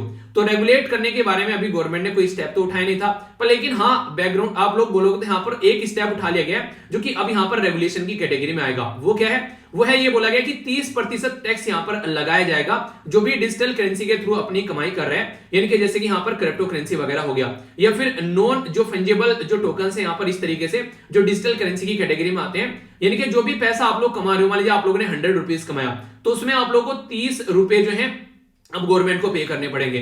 सोचो आप लोगों ने यहां पर 1 लाख रुपए कमाए, तो अब आप लोगों को 30,000 रुपए जो है वो गवर्नमेंट को पे करने पड़ेंगे। सोचो आप लोगों ने यहां पर 1 करोड़ रुपए कमाए, तो अब आप लोगों को 30 लाख रुपए जो है वो गवर्नमेंट को पे करने पड़ेंगे। तो एक बहुत बड़ी अर्निंग जो अमाउंट जो है यहां पर गवर्नमेंट अपने खाते में इसको लेकर जा रही है। इसका सबसे ज्यादा क्रिटिसिज्म यहां पर हो रहा है, यानी कि गवर्नमेंट के द्वारा यहां पर जब रेगुलेट करने की बात आई तो यहां पर इतना बड़ा यहां पर इसके ऊपर एक तरीके से टैक्स यहां पर लगा दिया। तो इसके चलते यहां पर कहीं ना कहीं लोगों को डिस्करेज करने की भी कोशिश की जा रही है। कई सारे लोगों ने ये बोला ताकि वो क्रिप्टो करेंसी में इन्वेस्टमेंट न करें। पर लेकिन यहां पर इंटरेस्टिंग चीज ये देखने को मिलेगी, जो गवर्नमेंट इसको एक्सेप्ट करने के लिए तैयार ही नहीं थी, उसने कम से कम अब एक्सेप्ट तो कर लिया कि डिजिटल करेंसी जो है उस तरीके से यूज की जा रही है। क्योंकि टैक्स लगाने का मतलब यही हो गया कि वो अब यहां पर गवर्नमेंट जो है वो उसको एक्सेप्ट कर रही है कि हाँ डिजिटल करेंसी है, वर्चुअल करेंसी है। तो ये इंपॉर्टेंट मुद्दा यहां पर हो गया, समझ रहे हैं? तो उस तरीके से आप लोग यहां पर इसको समझना है, जो कि काफी इंपॉर्टेंट मुद्दा है और काफी ज्यादा क्रिटिसिज्म भी यहां पर देखने को मिल रहा था। अब एक और इंपॉर्टेंट बात यहां पर बोलेगी कि अभी 2023 तक गवर्नमेंट के द्वारा ये बोला गया वो खुद की डिजिटल करेंसी यहां पर यूज करेगी, खुद की डिजिटल करेंसी यहां पर लेकर आएगी। खुद की डिजिटल करेंसी लेकर आएगी, इसका क्या मतलब है? यानी कि गवर्नमेंट जो है वो यहां पर जिस तरीके से बिटकॉइन वगैरह होते हैं, ये सारे आप लोगों को अकाउंट में दिखते हैं कि अच्छा इतने बिटकॉइन है। कभी भी आप लोग इनको हाथ में नहीं ले पाओगे कि हाँ ये भाई साहब ये पैसा है हमारा बिटकॉइन है, देखो हमारे हाथ में ये सारे से नॉर्मल 500, 1000, 10, 5 के नोट आप लोग ले लेते हैं, इस तरीके से ये नहीं ले पाओगे। आप लोग को बस अकाउंट में दिखेगा, नंबर दिखेगा। पर लेकिन अगर आज की डेट में आप लोग बात करें, आप लोग जितना अमाउंट में पैसा पड़ा हुआ है आप लोग के अकाउंट में, वो सारा का सारा निकाल सकते हैं, अपने बैग में रख सकते हैं, उसको अपने बक्से में रख सकते हैं, अपने हाथों में आप लोग उसको लेकर देख सकते हैं। तो वो होता है एक तरीके से फिजिकल फॉर्म करेंसी। तो गवर्नमेंट अगर डिजिटल फॉर्म ऑफ करेंसी यहां पर बना देती है तो आप लोग कभी भी अपने उस पैसे को हाथ में नहीं ले पाओगे। इसका मतलब समझिएगा, थोड़ा सा आप लोगों को टिपिकल लग सकता है, पर लेकिन सोचने की कोशिश कीजिएगा। डिजिटल फॉर्म ऑफ करेंसी का मतलब क्या है? आज के दिन में तो हम लोग पेटीएम यूज कर रहे हैं, आज के दिन में तो भीम ऐप यूज कर रहे हैं, आज के दिन में तो अलग अलग वॉलेट हम लोग यूज कर रहे हैं यहाँ पर ऑनलाइन। तो ये भी तो डिजिटल की फॉर्म है। और लगभग हमारे देश में 40% जो ट्रांजैक्शन हो रहा है ई कॉमर्स साइट से, जो आप लोग कुछ भी खरीद रहे हैं वो सारा डिजिटल फॉर्म में पेमेंट हो रहा है। तो बोला यहां पर ये गया कि फिर डिजिटल पेमेंट जब हो ही रहा है ऑलरेडी, तो फिर इसका मतलब क्या है? तो इसको आप लोग थोड़ा सा ध्यान से सुनिएगा। मान लीजिए आज की डेट में आप लोगों के गांव में टोटल मिलाकर 50 आदमी है, ठीक है? 50 आदमी है, तो हर एक आदमी के अकाउंट में 5-5 हजार रुपए पड़े हुए हैं। चलिए किसी के पास में 5 पड़े हुए हैं, किसी के पास में 60,000 पड़े हैं, किसी के पास में 1 लाख रुपए लगा लो। कभी ये बोलोगे कि यार हमारे गांव इतना गरीब बना दिया, ठीक है? तो गरीब नहीं अमीर गांव है, ठीक है? तो 50 आदमी है, तो अलग अलग अमाउंट पड़ा हुआ है। सोचो अगर 50 के 50 कल को बैंक में चले जाएं और अपने अमाउंट को बैंक में से निकालने लगे, तो क्या बैंक इनको मना कर देगा? ये सारे के सारे गए और अपना अमाउंट निकाल कर लेकर आए, सबने अपने अमाउंट को रखा अपने बैग में और लाकर उसको अपने घर में रख लिया। तो क्या हुआ? ये कहां से पैसा निकाल कर लेकर आए? क्योंकि बैंक में फिजिकल फॉर्म में मनी रखी हुई थी, मैंने कि कागज के फॉर्म में मनी रखी हुई थी, उस कागज को उठाकर अपने घर पे लेकर आए, अपने बक्सों में रख लिया। तो उस कागज को प्रिंट करने के लिए रिजर्व बैंक ऑफ इंडिया को, गवर्नमेंट को मिलकर यहां पर खर्चा करना पड़ता है। और वो जो खर्चा करना पड़ता है बेसिकली, उस खर्चे से बचने के लिए गवर्नमेंट क्या कर रही है? वो डिजिटल करेंसी लेकर आ रही है कि कल को मनी ही प्रिंट न करनी पड़े। समझ में आया क्या बोला? अब गवर्नमेंट अगर डिजिटल करेंसी यूज कर देगी तो इसका मतलब ये हो गया कि आप लोगों के अकाउंट में दिखेंगे तो कि यहां पर 370 रुपए पड़े हुए हैं या फिर 3,70,000 रुपए पड़े हुए हैं। पर लेकिन आप लोग चाहे वो 370 रुपए हो चाहे 3,70,000 रुपए हो, आप लोग उनको कभी भी अपने हाथ में नहीं ले पाओगे अगर वो डिजिटल करेंसी की फॉर्म में हो जाएंगे। तो इसका मतलब ये कि वो अकाउंट में ही रहेंगे। आप लोग उनको यूज कर सकते हो, कैसे? ऑनलाइन ट्रांसफर कर सकते हो, ऑनलाइन परचेज कर सकते हो। आप लोग पेटीएम से, पेटीएम में डालकर आधार कार्ड के मतलब बेसिकली जो भीम ऐप यूपीआई उसके थ्रू यूज कर सकते हो। पर लेकिन फिजिकल फॉर्म में बोलने लगो यार 370 या फिर 3,70,000 रुपए मुझे अपने हाथ में चाहिए, मेरे पैसे हैं मेरे हाथ में होने चाहिए, तो वो आप लोगों के हाथ में नहीं होंगे। तो यानी कि गवर्नमेंट जो है वो प्रिंटिंग करने से यहां पर बच रही है ताकि यहां पर इस चीजों को टैकल किया जा सके। और इससे क्या होगा? जब अकाउंट में ही पैसे रहेंगे तो वो सारा क्या होगा? वो कहीं ना कहीं जो ब्लैक मनी वाला फंडा है उससे भी चीजें जो है वो बचती हुई नजर आएंगी। एक डिजिटल फॉर्म में जो करेंसी रहती है वो सारी एक सिस्टम के थ्रू चलती है, उसको ट्रेस किया जा सकता है, तो ट्रेसेबल करेंसी रहती है। तो ब्लैक मनी वाला जो फंडा है वो भी टैकल हो पाएगा। एक और बड़ा फंडा रहेगा। आज की डेट में अगर बात करेंगे, हम लोग बात करते हैं टेररिज्म फाइनेंस की, यानी कि जो भी टेररिस्ट एक्टिविटी को फाइनेंस करते हैं, यानी कि कोई अगर कहीं पर आतंकवाद फैलाना चाहता है, अगर उसको आतंकवाद फैलाना है तो उसको रिसोर्सेज लगेंगे, बॉम्ब ब्लास्ट करने के लिए बॉम्ब लगेगा, गन लगेगी और कई सारी यहां पर एक तरीके से मोबाइल वगैरह, सिम वगैरह, पता नहीं क्या क्या खरीदेगा, कोई गाड़ी भी खरीदेगा अगर कहीं ले जाकर गाड़ी में बॉम्ब ब्लास्ट करना है। तो इस तरीके से यहां पर कोई ना कोई पैसा देगा। तो टेररिज्म की जो फाइनेंसिंग की जाती है वो यहां पर काफी ज्यादा खतरनाक हो जाती है। बेसिकली यहां पर वो एक फिजिकल फॉर्म ऑफ मनी के तौर पर होती है। तो कल को डिजिटल फॉर्म ऑफ करेंसी आएगी तो उसको भी टैकल कर पाएंगे। पर लेकिन यहां पर वो नहीं कहते कि एक तरीके से कि एक शेर तो दूसरा सवा शेर। हम लोग यहाँ पर इस करेंसी को तो रेगुलेट कर लेंगे, जो आरबीआई यहाँ पर जो डिजिटल करेंसी लेकर आएगा, पर लेकिन कल को चलकर अगर यहाँ पर अगर कोई भी बिटकॉइन के थ्रू पेमेंट करना चाहता है तो उसको कोई ट्रेस ही नहीं कर पा रहा है। तो इसलिए बोल रहे हैं कि वहां पर दिक्कतें देखने को मिल रही है। वहां से भी कई सारे लोग ये बोलते हैं कि टेररिज्म की फाइनेंसिंग की जा रही है, गलत तरीके का पैसा कमाया गया, सिस्टम में लाने की कोशिश की जा रही है। तो वो भी एक काफी बड़ा मुद्दा यहाँ पर देखने को मिलता है। तो ये एक इंपॉर्टेंट जो फैक्ट है ये आप लोग याद रखिएगा, जो कि काफी ज्यादा रिसेंटली अभी न्यूज में भी था। ठीक है, तो इसके बारे में ये सारी बातें मैंने आप लोगों को इसलिए बताई क्योंकि दिक्कत नहीं देखने को मिलेगी। दूसरा एक काफी बड़ा जो यहाँ पर अभी कंट्रोवर्शियल इशू था वो कि यार इनकम टैक्स के स्लैब में चेंज क्यों नहीं किया गया। अब आप लोग समझिए इसको भी, ये भी एक क्वेश्चन बन जाता है कि इनकम टैक्स के स्लैब में चेंज क्यों नहीं किया गया। इनकम टैक्स के स्लैब में चेंज इसलिए नहीं किया गया, ऑलरेडी हमारे देश में इन्फ्लेशन जो है वो बहुत ज्यादा महंगा है, इनके इन्फ्लेशन जो है बहुत ज्यादा बढ़ गया है, जिसके चलते लोगों के हाथ में ऑलरेडी यहां पर ये मनाया रहा है इतना पैसा है कि यहां पर किसी भी प्रोडक्ट का जो प्राइस है वो महंगा करने में काफी है। यानी कि लोग जो है उनके हाथ में पैसा है, जिसके चलते मार्केट में अगर कोई भी प्रोडक्ट है तो यहां पर उसकी रिक्वायरमेंट ज्यादा है और सप्लाई इतनी नहीं हो पा रही है। और आप लोगों को पता है महंगाई कब बढ़ती है, जब डिमांड ज्यादा और सप्लाई कम हो। तो ऑलरेडी यहां पर जो कंपनी है, फैक्ट्री है, वो उस लेवल पर काम नहीं कर पा रही है। तो इसलिए आज के डेट में हर एक कंट्री जो है वो यहां पर इस प्रॉब्लम से जूझ रही है, जिसको आप लोग बोलते हैं महंगाई यानी कि इन्फ्लेशन। अगर यहां पर टैक्स में छूट दे दी, यहां पर अभी यहां पर इनकम टैक्स के अंदर कोई स्लैब में चेंज किया जाता है तो उससे क्या होता, और ज्यादा लोगों के हाथ में पैसा आता, तो इससे ज्यादा और ज्यादा यहां पर ये महंगाई बढ़ने के चांसेस यहां पर आप लोगों को देखने को मिल सकते हैं। प्रेजेंट टाइम पर अगर आज के डेट में आप लोग लगभग 2.5 लाख तक का पैसा अगर आप लोग कमाते हैं, चाहे जनरल कैटेगरी में आते हैं, सीनियर कैटेगरी में आते हैं, वेरी सीनियर कैटेगरी में आते हैं, आप लोगों को कोई पैसा नहीं देना है। सीनियर कैटेगरी कौन सी होती है, 60 साल और उससे ऊपर, 80 साल से नीचे। वेरी सीनियर कैटेगरी होती है 80 साल से ऊपर या फिर इससे ऊपर, यानी कि 80 साल से ऊपर और 80 से 60 के बीच में यहां पर सीनियर, और बेसिकली और सब जनरल कैटेगरी। तो यहां पर अगर आप लोग इन कैटेगरी में आते हैं तो समझिएगा आप क्या क्या मुद्दा है। अगर 2.5 से लेके 3 लाख तक की आपकी अर्निंग है तो 5% का ब्याज देना पड़ेगा जनरल कैटेगरी में। अगर 3 से लेके 5 लाख तक के बीच में है तो आप लोगों को फिर से 5 का देना पड़ेगा। 5 से लेके 10 का है तो सीधा 20 पहुंच गए यहां पर ये। और इसके साथ में अगर 10 लाख से ज्यादा कमाते हैं पर ईयर तो 30% आप लोगों को यहां पर इसका अमाउंट का टैक्स देना पड़ेगा। बाकी अगर बात करें सीनियर में, ऊपर वाले 2 बिल्कुल खत्म है, और यहां पर सुपर सीनियर में यानी कि वेरी सीनियर में यहां पर 3 बिल्कुल खत्म है। यानी कि उनके ऊपर जो टैक्स लगेगा वो लगना स्टार्ट होगा कहां से, वो होगा 5 लाख से ऊपर। बाकी का ये स्लैब जो है वो इक्वल है। तो इन स्लैब को ऐसा का ही ऐसा रखा गया, इसके अंदर चेंज नहीं किया गया। तो इसलिए जो मिडिल क्लास फैमिली है वो ये बोल रहे हैं भाई साहब हमारे लिए तो कुछ छोड़ा ही नहीं, हमको तो यहां पर कोई काउंट ही नहीं कर रहा है। तो इसके चलते बहुत सारे लोग जो हैं वो क्रिटिसाइज कर रहे हैं बार बार कि गवर्नमेंट ऐसा क्यों कर रही है। तो ये काफी बड़ा मुद्दा आप लोगों को यहां पर देखने को मिल रहा है। और खुद की जो यहां पर डिजिटल करेंसी यहां पर जो लेकर आ रही है उसमें बोला गया, अभी मैंने आप लोगों को बताया कि 2023 तक यहां पर बोला गया कि खुद की डिजिटल करेंसी यहां पर लेकर आएंगे। तो ये काफी अप्रिशिएट करने लायक मुद्दा है, क्योंकि डिजिटल करेंसी अगर गवर्नमेंट की आएगी तो गवर्नमेंट उसको कम से कम रेगुलेट कर पाएगी, और कल को किसी का पैसा डूबता है तो उसके लिए कहीं ना कहीं एक इंश्योरेंस के तौर पर यहां पर सपोर्ट भी आप लोगों को मिलेगी। क्योंकि आज की डेट में जो आप लोग बिटकॉइन के अंदर इन्वेस्टमेंट करते हो ना, उसके कोई उन्हें कहते हैं सर और पैर नहीं है। ठीक है, तो वो एक ऐसा एक बिना पैंदी का लोटा है। इलोन मस्क ने बोल दिया, इलोन मस्क को छींक आ गई तो यहां पर बिटकॉइन को जुकाम हो गया, वो वाली बातें आप लोगों को देखने को मिलेगी। तो एक अकेला बंदा बिटकॉइन को ऊपर नीचे कर दे रहा है, तो सोचे यहां पर बिटकॉइन की औकात क्या है। ठीक है, तो ये समझ सकते हैं आप लोग, यहां पर एक पूरा देश कुछ करे समझ में आता है, किसी देश पर इंपैक्ट पड़ जाए, एक इंसान के करने से मतलब बिटकॉइन पर इंपैक्ट पड़ गया तो यार ऐसा तो बिल्कुल ही हो गया ना, बिल्कुल बिना पैंदी का लोटा कि कोई भी किधर को भी लुढ़का देगा।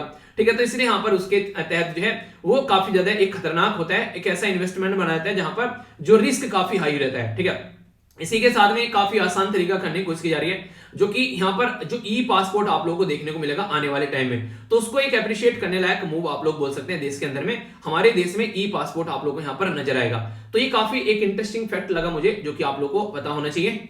बाकी अगर टैक्स के बारे में आप लोगों से बात की जाए, और हाँ अगर आप लोगों को लगता है लेक्चर आप लोगों की समझ में आता है, सही तरीके से यार पढ़ाया जाता है, तो उसका फीडबैक आप लोग जरूर दिया करो। वीडियो को आप लोग लाइक कर बता सकते हो, ठीक है, या फिर आप लोग कमेंट कर बता सकते हो कि लेक्चर कैसा लगा। ठीक है, तो अगर आप लोगों को लगता है कि ये लेक्चर आप लोगों को फायदा पहुंचा रहा है तो फीडबैक आप लोग जरूर दिया करो, इससे वीडियो जो है उसको पॉजिटिव इफेक्ट मिलता है। तो ये आप लोगों के फीडबैक के ऊपर डिपेंड करता है। ओके, आगे बात करते हैं। यहां पर बात की जा रही है किस किस कैटेगरी में कितने सारे लोग आप लोग को देखने को मिल जाते हैं नॉर्मली। तो 5 से बात की जा रही है 5 लाख तक का, 5 से 10, 10 से 20, 20 से अगर 100 लाख के बारे में, 100 से 1000 लाख के बारे में बात करें, 1000 से ऊपर।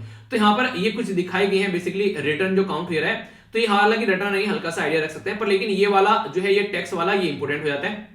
हमारे देश में जो टैक्स के बिल्टअप के बारे में बात करें तो जैसे कॉर्पोरेट टैक्स हो गया, ठीक है, इनकम टैक्स हो गया, इसी के साथ में कस्टम टैक्स हो गया, या फिर यहाँ पर सेंट्रल जीएसटी हो गया, और यहाँ पर बेसिकली बात की जा रही है सेंट्रल एक्साइज ड्यूटी हो गया। तो ये दिखाने की कोशिश की जा रही है कितना कितना यहाँ पर बेसिकली ये अभी यहाँ पर इकट्ठा किया जा रहा है, ठीक है। तो ये काफी इंपोर्टेंट है, इसके बारे में याद रखिएगा।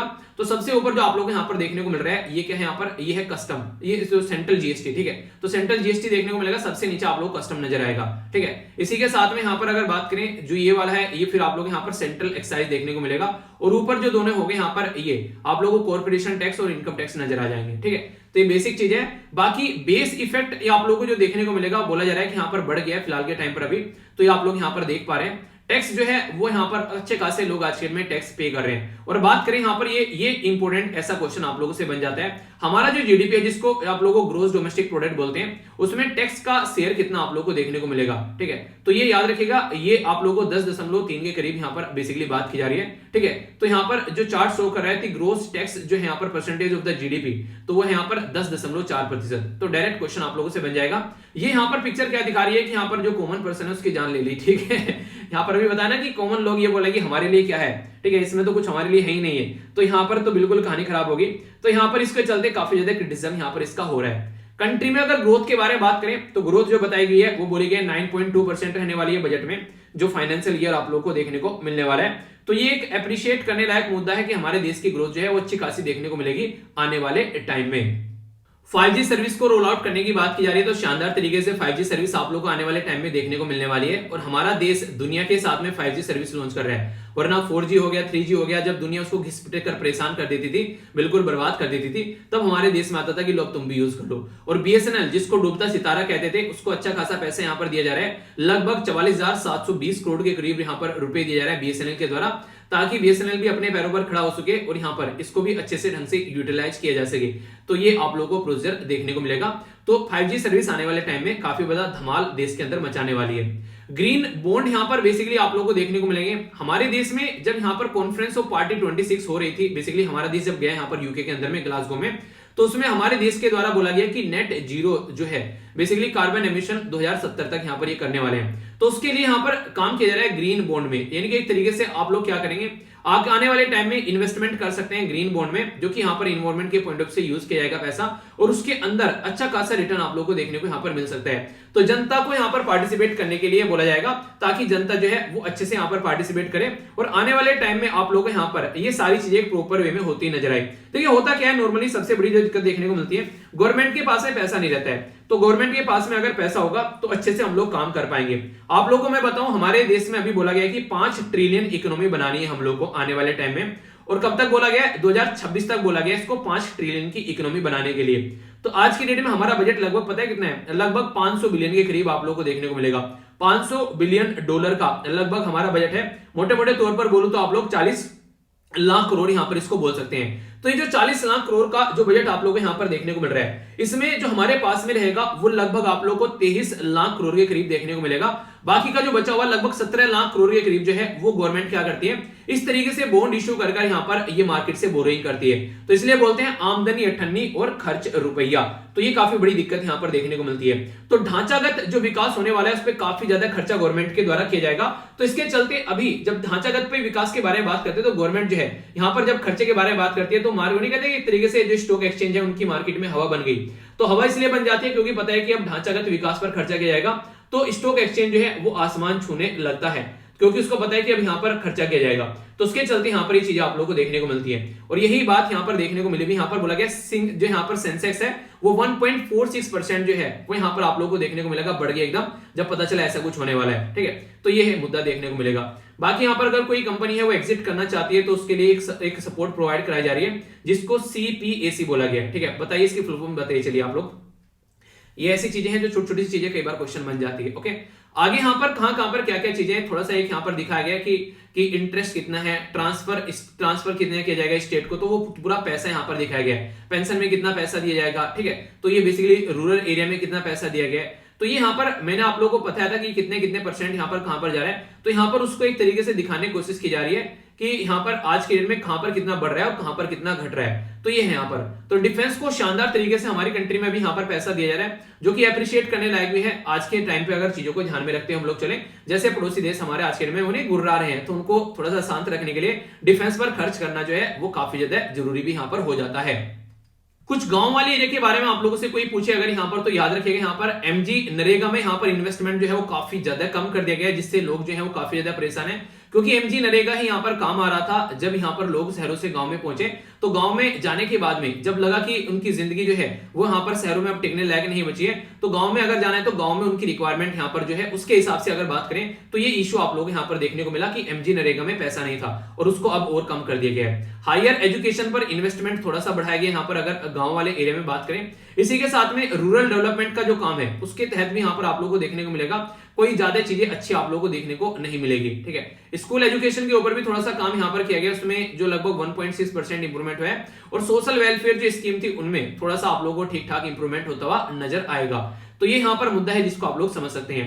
हेल्थ में टोटल अगर बात करें तो 16% की हाइक हुई है टोटल हेल्थ के बारे में, यानी कि रूरल और अर्बन को छोड़ के साइड में उस तरीके से न देखें, हेल्थ के ऊपर जो इन्वेस्टमेंट है वो यहाँ पर बढ़ाया गया है। तो इससे पॉजिटिव साइड आप लोग यहाँ पर आने वाले टाइम में देखने को मिलेगी कि जब हेल्थ के ऊपर इन्वेस्टमेंट होता है तो आप लोगों को पता है कि इंसान की हेल्थ सही रहेगी तो इंसान सही तरीके से चीजों को कर पाएगा, और अगर हेल्थ ही सही नहीं रहेगी तो कैसे काम यहाँ पर लेकर चलेगा। आगे बात करें यहाँ पर ड्रोन का इस्तेमाल करना, ड्रोन को मैन्युफैक्चर करना, ये काफी अच्छे से यहाँ पर इसको सपोर्ट करने की बात की जा रही है देश के अंदर में।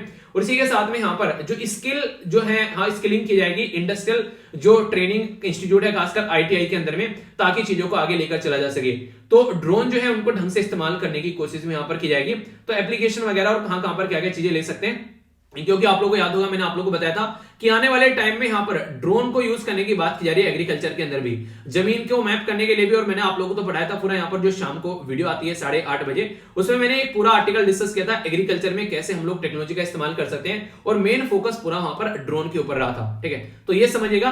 बाकी यहाँ पर अगर बात करते हैं, नेक्स्ट बात की जा रही है यहाँ पर किसके बारे में, एनिमेशन, वर्चुअल फैक्ट्स के बारे में, गेमिंग और इसी के साथ में कॉमिक। तो इसमें भी आने वाले टाइम में काफी अच्छा सपोर्ट देखने को मिलेगा, डिजिटल फॉर्म में चीजों को सपोर्ट करने की कोशिश की जा रही है, ताकि लोगों को व्यापार भी मिले और व्यापार के साथ साथ में अर्निंग भी आप लोग को अच्छे खासे यहां पर देखने को मिले। तो आने वाले टाइम में जब 5G आएगा तो और शानदार तरीके से हम लोग इनका यूज करते हुए नजर आएंगे। तो ये एक पॉजिटिव साइड आप लोग यहां पर बोल सकते हैं, जिसके चलते आप लोग को अच्छी चीजें यहां पर देखने को मिलेगी। एक यहाँ पर पीएम गति शक्ति प्लान के बारे में बात की जा रही है, तो इसको काफी अच्छे से अप्रिशिएट और सपोर्ट करने की बात की जा रही है आने वाले टाइम में। इसमें क्या क्या काम करेंगे तो ये भी याद रखिएगा, 25,000 किलोमीटर नेशनल हाईवे आप लोगों को देखने को मिलेंगे, यूनिफाइड लॉजिस्टिक इंफ्रास्ट्रक्चर ढांचागत विकास किया जाएगा, रेलवे नेटवर्क है, 1 स्टेशन 1 प्रोडक्ट की बात की जा रही है, एक स्टेशन पर कम से कम एक प्रोडक्ट को यहाँ पर डेवलप किया जाए आने वाले टाइम में, यहाँ पर चीजें ढंग से हम लोग याद रख सकें और अच्छे से उस एरिया को यहाँ पर डेवलप कर सकें। 400 के करीब वंदे भारत ट्रेन आप लोगों को देखने को मिलेगी। इसी के साथ में कनेक्टिविटी की बात की जा रही है, नेशनल रोपवे बनाया जाएगा, ताकि जहां पर हम लोग बेसिकली एक तरीके से सड़कें नहीं बना सकते हैं, रेलवे ट्रैक नहीं बना सकते पहाड़ियों में, वहां पर रोपवे बनाए जाएंगे। और कैपेसिटी बिल्डिंग की भी यहां पर बात की जा रही है। और खासकर अगर बात करें हिली एरिया में हम लोग कंस्ट्रक्शन की बात कर रहे हैं काफी अच्छे लेवल पर, तो उसके चलते और डेवलपमेंट आप लोग को देखने को मिलेगा। अच्छा, एक इंपॉर्टेंट बात यहाँ पर, जो भी पीडीएफ है यहाँ पर आज का डिस्कशन रहेगा, फिर जो भी आप लोगों की बजट से रिलेटेड सारी चीजें हैं वो मैं यहाँ पर प्रोवाइड करा दूंगा। जैसे इकोनॉमिक सर्वे की हाइलाइट्स के ऊपर मैंने आप लोगों को चीजें प्रोवाइड करा दी थी, लेक्चर भी था और सारी पीडीएफ इकोनॉमिक सर्वे की मैंने आप लोगों को प्रोवाइड करा दी थी, हिंदी और इंग्लिश दोनों में। तो यहाँ पर आप लोगों को सारी चीजें मिल जाएंगी, उसको आप लोग देख लेना। ठीक है, बजट का लेक्चर भी मैंने वैसे आप लोगों को प्रोवाइड कराया था। यहाँ पर एक बच्चा कह रहा है सर मजा आ गया, इतने अच्छे से बजट कभी समझ में नहीं आया। मैंने कहा चलो सही यार, समझ में आना चाहिए, बाकी चलते रहते हैं। और लेक्चर जो है आप लोगों को नैनो मैगजीन का वो थोड़ा सा लेट हो गया था, पर लेकिन डिटेल में सारी बातें डिस्कस की है, इंपॉर्टेंट आर्टिकल डिस्कस किए जो कि काफी इंपॉर्टेंट है, उनको ध्यान से सुनिएगा। ये लेक्चर कोई भी मिस नहीं कर रहे हैं। अगर आप लोग लेक्चर मिस नहीं करोगे ना यार, इतनी मैं गारंटी आप लोगों की ले लूंगा कि आप लोगों को कभी भी जो जितना मैं पढ़ाऊंगा ना करंट अफेयर ये सारी चीजें, कभी उसमें दिक्कत नहीं होने दूंगा आप लोगों को। तो आप लोग एग्जाम क्लियर करो और फिर जिंदगी को एंजॉय करो, तो लापरवाही नहीं बरतनी है, कहने का मतलब ये। सारी पीडीएफ आप लोग यहाँ पर देखने को मिल जाएगी। इसी के साथ में आंसर राइटिंग ग्रुप में आप लोग रेगुलर आंसर का राइटिंग करते रहिए, वहां पर डेली 2 क्वेश्चन पोस्ट करता हूं। इसी के साथ में आप लोगों को देखने को मिला है इवन यहाँ पर मैं आप लोगों को एथिक्स की भी तैयारी कराता हूं और एसए की भी तैयारी कराता हूं। यहाँ पर एथिक्स की स्टेटमेंट मिलती है आप लोगों को हर वीकेंड में, और एक आप लोगों को एसए देखने को मिलता है सैटरडे में। अगर वीकेंड में आप लोग इतना भी तैयारी कर लेंगे ना तो कोई दिक्कत देखने को आप लोगों को नहीं मिलेगी। और ये है यहाँ पर एसएलवी पीडिया नाम का पेज, जिसमें रिसेंटली अभी लगभग 15-20 दिन के अंदर ही 25,000 से 25,500 लोग यहाँ पर जुड़ गए। तो इसमें बहुत सारी चीजें मैं शेयर करता हूँ, नोट्स हो जाता है एक तरीके से, विकिपीडिया है ना, ऐसे ही एसएलवी पीडिया है, तो आप लोग अच्छे से इसको भी एंजॉय कर सकते हैं अपनी लाइफ का पार्ट बनाकर। तो ये इसलिए बताया क्योंकि कोई दिक्कत आप लोगों को देखने को यहाँ से न मिले। अब यहाँ पर एक इंपॉर्टेंट जो स्कीम है यहाँ पर जो क्वेश्चन बन सकता है, क्योंकि नॉर्थ ईस्टर्न रीजन के बारे में पीएम डिवाइन, तो यहाँ पर क्या की जा रही है कि हम लोग आने वाले टाइम में नॉर्थ ईस्ट वाले रीजन में क्या करेंगे, इन्वेस्टमेंट करेंगे खासकर इंफ्रास्ट्रक्चर के मैटर में। तो उसके चलते यहाँ पर 1500 करोड़ रुपए यहाँ पर दिए गए, ताकि यहाँ पर एक लाइवलीहुड एक्टिविटीज को भी और यूथ और वुमेन को सपोर्ट किया सके, और जो भी गैप है वेरियस सेक्टर में उसको हम लोग सपोर्ट कर सके। तो ये स्कीम आप लोगों को देखने को मिलेगी। गुत्थी का आप लोगों ने कभी गाना सुना होगा, अभी क्या पुराना गाना है कि एक तरीके से करने वाले तो है करते, मेरे हस्बैंड मुझसे प्यार नहीं करते। तो यहाँ पर कई सारे लोग ऐसे जिनको बजट जो है वो बिल्कुल प्रस्तुत नहीं आएगा, और चाहे कई बार ऐसा भी होता है बजट कितना भी अच्छा क्यों ना हो, कई बार उसको बुरा बोलने वाले मिल ही जाते हैं, और कितना बुरा भी क्यों ना हो कई बार उसको अच्छा बोलने वाले मिल जाते हैं। तो ऐसे लोग आप लोगों को हमेशा देखने को मिलेंगे।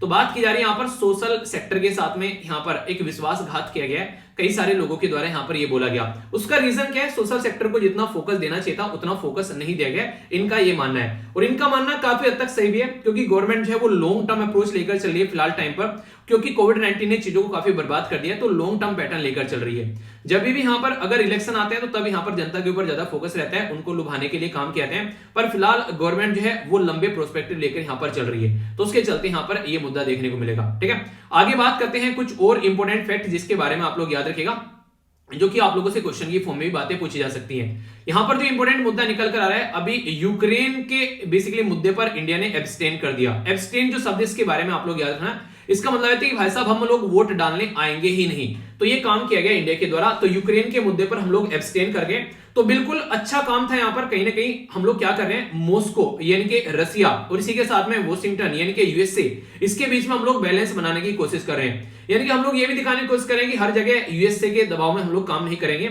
जहां हम लोग को सही लगेगा वहां पर हम लोग काम करेंगे। क्योंकि अभी आप लोगों ने देखा होगा, हम लोगों ने जब S-400 सिस्टम यहां पर खरीदा रशिया से, तो यूएसए के द्वारा बोला गया कि हम तुम्हारे ऊपर कार्डसा लगा देंगे।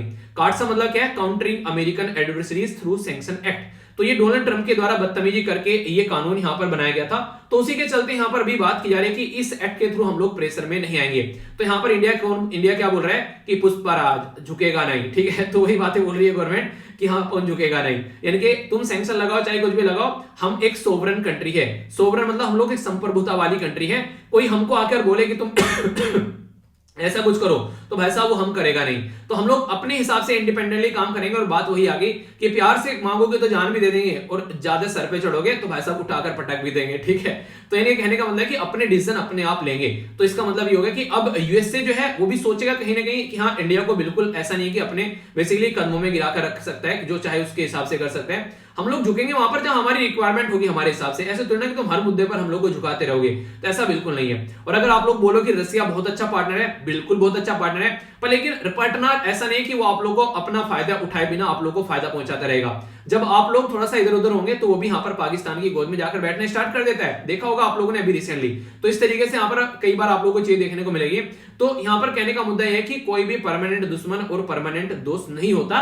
इंटरनेशनल जियोपॉलिटिक्स में जब आप लोग जाओगे, सब बेसिकली प्रॉफिट के नाम पर टिके रहते हैं, प्रॉफिट के नाम पर यहाँ पर काम करते हैं। ठीक है, अगर उनको प्रॉफिट मिल रहा है तो सही है, और प्रॉफिट नहीं मिल रहा है तो जरा सी देर में कल्टी मार जाते हैं। तो ये मुद्दा आप लोगों को देखने को मिलेगा। तो सारी बातें बेसिकली यहाँ पर प्रॉफिट की है, तो उसको आप लोग अंडरस्टैंड कर सकते हैं। ठीक है, तो ये बेसिक बातें हैं जो कि आप लोग समझिएगा। यहाँ पर तो रसिया को फायदा हो रहा है, हम लोग सबसे ज्यादा हथियार रसिया से खरीद रहे हैं, तो रसिया हमारा साथ क्यों नहीं देगा। जिस दिन फायदा होना बंद हो जाएगा उसी दिन देख लेना साथ दे देगा क्या।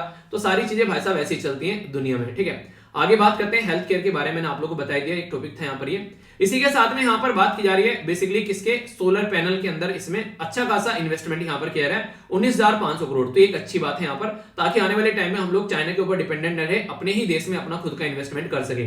नेक्स्ट यहाँ पर पीएम आवास योजना में लगभग 48,000 करोड़ रुपए खर्च किए जाएंगे। तो आने वाले टाइम में काफी ज्यादा घर वगैरह जो है बोला जा रहा है कि लगभग 80 लाख हाउसेज जो है वो कंप्लीट किए जाएंगे, ताकि लोगों को कम से कम घर तो मिल सके। आजाद देश में पता चला अब तक घर भी नहीं मिल पा रहा है, सड़कों पर सो रहे हैं, तो उससे भी थोड़ा सा डिस्टेंस बनाकर रखेंगे। यहाँ पर जो सिसोदिया साहब है, मनीष सिसोदिया, जो कि यहाँ पर आज के में फाइनेंस मिनिस्टर दिल्ली के, उनके द्वारा बोला गया कि जो बजट है वो एंटी फार्मर है, किसानों के ऊपर ज्यादा फोकस नहीं दिया गया है। ठीक है, एक छोटी सी न्यूज पर लेकिन काफी ज्यादा ट्रेंड कर रही थी। एक नाम आप लोगों ने सुना होगा यूट्यूब पर, अगर आप लोग बेसिकली थोड़ा सा रहते हैं, एक यहाँ पर हिंदुस्तानी भाव करके। ठीक है, तो हिंदुस्तानी भाव जो है यहाँ पर उनको पकड़ लिया गया है, उनका जो नाम है वो है यहाँ पर विकास, ठीक है।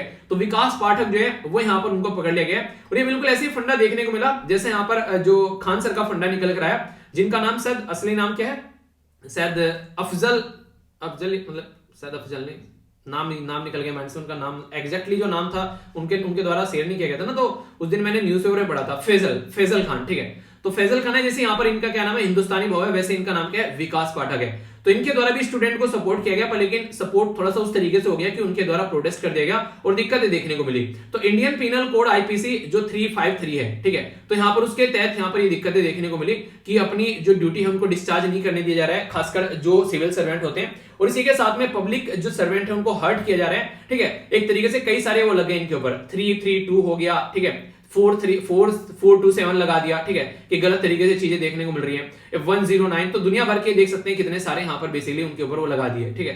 तो देखिए कभी भी आप लोग ऐसा काम मत कीजिए जिससे देश को कोई नुकसान देखने को मिले। अपनी ही देश है, अपने ही सारी धरोहर है, सारी चीजें अपने हैं, तो अगर हम लोग खुद ही उनकी बेसिकली रक्षा नहीं करेंगे और हम लोग इस तरीके से चीजें करेंगे तो अपने ही देश के बारे में हम लोग नुकसान करते हुए नजर आएंगे, ठीक है। तो थोड़ा सा इसको देखिएगा, ओके। नेक्स्ट यहाँ पर फिर से एक दुर्घटना देखने को मिली, यहाँ पर श्रीलंका के द्वारा हमारे 21 फिशरमैन को पकड़ लिया गया और ये इतना घिसा पिटा मुद्दा हो चुका है, 50 बार तो मैं आप लोगों को पढ़ा चुका हूं, फिर भी अगर इसके बारे में आप लोग जानना चाहते हैं तो टेंशन मत लेना। इसके बारे में नॉर्मली आप लोग को बताते ही रहता हूं, एडिटोरियल आएगा फिर से बता देंगे। वही मुद्दा है सारा कि श्रीलंका के एरिया में हमारे फिशरमैन पहुंच जाते हैं तो बेसिकली उनको पकड़ लिया जाता है। बेसिकली बात किया जाए गल्फ ऑफ मन्नार वाले एरिया के बारे में, ठीक है। तो ये आप लोगों ने देखा होगा, इधर होगी अपनी कंट्री, नीचे हो गया श्रीलंका, तो यहाँ पर हमारे फिशरमैन आ जाते हैं यहाँ पर बेसिकली, तो उनको यहाँ पर दिक्कतें देखने को मिलती है, उनको पकड़ लिया जाता है। और कच्चा द्वीप आइलैंड मैंने आप लोगों को बताया था, वो आप लोगों को यहाँ पर देखने को मिलेगा। तो हमारे फिशरमैन जो है वहां पर ही पहुंच जाते हैं क्योंकि पुराने टाइम पर वो हमारे पास में था, पर हम लोगों ने श्रीलंका को दे दिया उसको 1974 के टाइम पर, तो तब से यहाँ पर उसको उस टाइम पर इंपोर्टेंस नहीं माना जा रहा था ज्यादा, पर लेकिन आज के में काफी ज्यादा मछलियां वगैरह वहां पर देखने को मिलती है, ठीक है। तो एक ये भी मुद्दा है छोटा सा जिसके बारे में आप लोग याद रखते हैं, ज्यादा इंपॉर्टेंट नहीं है।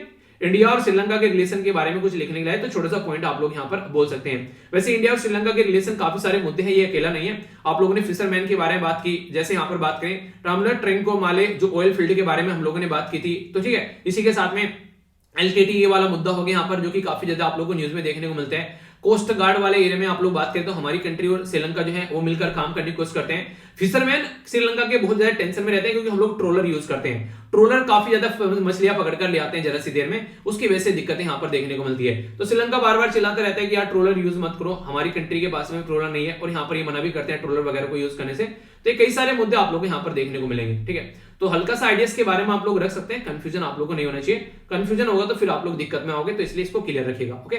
आगे बढ़ते हैं। नेक्स्ट जो न्यूज यहाँ पर निकल कर आ रही है, ये बात की जा रही है म्यांमार में प्रोटेस्ट चल रहा है, क्योंकि आप लोगों को पता है म्यांमार में 1 साल पूरा हो गया यहाँ पर, जब यहाँ पर जो बेसिकली जो नहीं ये जो मिलिट्री है उसके द्वारा रूल किया गया और डेमोक्रेटिकली इलेक्टेड गवर्नमेंट को उठाकर फेंका गया, तो उसके चलते यहाँ पर लोग जो है वो प्रोटेस्ट कर रहे हैं, ठीक है।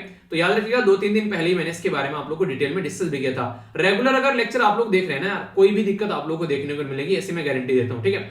रशिया के बारे में बात करें तो रशिया ने थैंक्स बोला है इंडिया को कि हम लोगों ने यूक्रेन का साथ नहीं दिया, तो उसके चलते यहाँ पर रशिया जो है वो हमको थैंक्स बोल रहा है। बाकी यूएन जो है वो ब्लेम कर रहा है तालिबान को कि 2 जर्नलिस्ट जो है वो मिसिंग है, 2 वुमेन एक्टिविस्ट जो है वो भी डिसअपियर हो चुकी है यहाँ पर। यानी कि अफगानिस्तान के अंदर जब से तालिबान पावर में आया तो तालिबान अपनी मनमानी यहाँ पर चलाता है, वो आप लोग को बताइए। तो उसी के चलते यहाँ पर ये इश्यू भी देखने को मिल रहा है। वो चाहता ही नहीं है कि अंदर की बातें बाहर जाए, वरना उसकी बेइज्जती होगी, क्योंकि अंदर सारी चीजें खराब चल रही हैं। खाने के लिए खाना नहीं है, पीने के लिए प्रॉपर वे में पानी वगैरह देखने को नहीं मिलेगा, मेडिसिन वगैरह बिल्कुल भी नहीं है, बहुत सारे ऐसे इश्यूज है, ठीक है।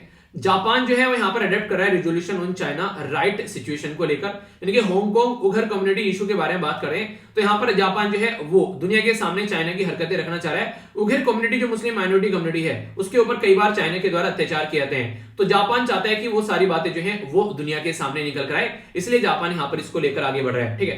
तो ये काफी एक इंपॉर्टेंट मुद्दा हो जाता है, जो कि आप लोग समझ सकते हैं। कई बार ऐसे क्वेश्चन भी आप लोगों से बन जाते हैं, तो कंफ्यूजन नहीं होना चाहिए। ये आप लोगों का सुडोकू है, इसको आप लोग जरूर फिल कीजिएगा, ये आप लोगों को मैं पोस्ट कर दूंगा जैसे लिपीडिया वाले पेज पर है। और एक आर्टिकल बेसिकली यहाँ पर आप लोगों को देखने को मिलेगा, वो था किसके बारे में, वो था फ्री ट्रेड एग्रीमेंट के बारे में, फ्री ट्रेड एग्रीमेंट, ठीक है। तो फ्री ट्रेड एग्रीमेंट इंडिया और यूके के बारे में बात कर रहा था, और वो टेक्स्ट एंड कॉन्टेक्स्ट वाले पेज पर है, ठीक है। तो टेक्स्ट एंड कॉन्टेक्स्ट वाले पेज पर है, तो फ्री ट्रेड एग्रीमेंट ऐसा है कि वो अभी इंडिया और यूके के बीच में कंटिन्यूअसली वो इशू चलने वाला है, आगे भी कई बार आप लोगों को देखने को मिलेगा। और मैंने बताया टेक्स्ट एंड कॉन्टेक्स्ट वाले पेज पर जो भी आर्टिकल आते हैं वो मैक्सिमम वो आर्टिकल आते हैं या तो एडिटोरियल में वो कवर हो चुके होते हैं, या फिर आप लोगों को देखने को मिलेगा वो किसी न किसी तरीके से न्यूज़पेपर में कवर कर लेता हूं मैं उनको, ठीक है। अगर मुझे लगेगा कोई नया आर्टिकल है तो उसको जरूर कवर करूंगा, वरना अगर मैं उसको स्किप कर रहा हूं तो उसके पीछे आप लोग ये समझिएगा कि वो आर्टिकल कहीं ना कहीं आगे आएगा, इसके चलते वो आर्टिकल आप लोगों को देखने को मिलेगा, या फिर ऑलरेडी कवर उसको किया जा चुका है। तो टाइम वेस्ट ज्यादा नहीं करना, जो ऑलरेडी अवेलेबल पेपर है उसको आप लोग अच्छे से कंप्लीट कीजिए। कोई भी ऐसी चीज नहीं होगी जो आप लोग की छूटेगी, कंप्लीट न्यूज़पेपर कवर कराऊंगा। और नहीं यकीन आप लोग को आता है तो मिलाकर आप लोग देख ले कीजिए जाकर न्यूज़पेपर उठाकर कि क्या क्या इंपॉर्टेंट चीजें आप लोग को पता चल जाएगा। तो सारी चीजें आप लोग की एक एक पॉइंट कवर कराया जाता है स्टैटिक और करंट के साथ में मिक्स कर, ठीक है। वरना काम ये भी मैं भी क्लियर कर सकता हूं, यहाँ पर एक दो आर्टिकल पढ़ाया तो छोटा डिस्कशन हो गया, बच्चे बोलते हैं कि छोटा डिस्कशन कर दो, तो मैं भी कर लूंगा, एक दो आर्टिकल पढ़ा के निकल जाऊंगा और हो गया डिस्कशन, फिर खुश होते रहना कि हाँ दिल को तसल्ली मिल गई कि न्यूज़पेपर कवर कर लिया। तो वो तसल्ली अगर लेनी है तो यार उसमें तो कोई मजा ही नहीं है, फिर उसका कोई फायदा भी नहीं है, ठीक है। तो डिटेल में एडिटोरियल और न्यूज एनालिसिस आप लोगों को देखने को मिलता है, तो उसको अच्छे से एंजॉय करो। और चीजें इतनी इस तरीके से की जा रही है तो उसको थोड़ा सा अप्रिशिएट भी किया करो, मेहनत करने वाले को भी मजा आता है। सोचो घर में मम्मी खाना बना रही है और आप लोग उसको जरा सा अप्रिशिएट कर दो कि मम्मी वाह मजा आ गया खाना खाने में आज, ठीक है। तो उनको मन करता है और अच्छा खाना बनाया जाए, आप लोगों के लिए और प्यार उबड़ कर आएगा, उनका और काम करने का मन करेगा। करा करो ये काम, कभी कभी देखा करो, आप लोगों को मजा आएगा, ठीक है। घर में एक अच्छा माहौल बनता है और इससे मम्मी भी खुश रहेंगी, काम करती हुई। आप लोग को हमेशा अप्रिशिएट करना चाहिए एक दूसरे को, काम को। इसलिए मैं बोलता हूं कि लेक्चर को भी आप लोग अप्रिशिएट किया करो अगर आप लोगों को लगता है अच्छा है लेक्चर, और अगर अच्छा नहीं है तो आप लोग उसको एक तरीके से वो भी कर सकते हैं, आप लोग मतलब क्रिटिसाइज भी कर सकते हैं, उसके लिए कमेंट बॉक्स ओपन है। इसी के साथ में यहां से जाकर आप लोग पीडीएफ डाउनलोड कर लेना, सारी पीडीएफ आप लोग को प्रोवाइड करा दूंगा। और अपना ध्यान रखिए, कल एक मैंने वीडियो डाली थी, इसमें क्वेश्चन भी डिस्कस किए थे मैंने, ठीक है। वो वीडियो जरूर देखना, स्टैटिक क्वेश्चन बजट के मैंने आप लोगों से डिस्कस किए थे, इससे आप लोग लंबे समय तक चीजें और अच्छे से कनेक्ट कर पाओगे। तो आज का लेक्चर यहीं तक ही रखते हैं। आई होप कि आप लोगों ने इसको एंजॉय किया होगा। अगर एंजॉय किया तो बताइए, अगर एंजॉय नहीं किया तो भी बताइए। तो नेक्स्ट लेक्चर में मिलता हूं, तब तक अपना ध्यान रखिए, आसपास सफाई रखिए, पानी और पेड़ पौधों को सेव कीजिए। तो बड़ों का नमस्ते, छोटों को प्यार, छोटी सी लाइफ में एंजॉय करार। मिलता हूं नेक्स्ट लेक्चर में, तब तक के लिए मौज लो, रोज लो, नहीं मिले तो खोज लो। जय हिंद।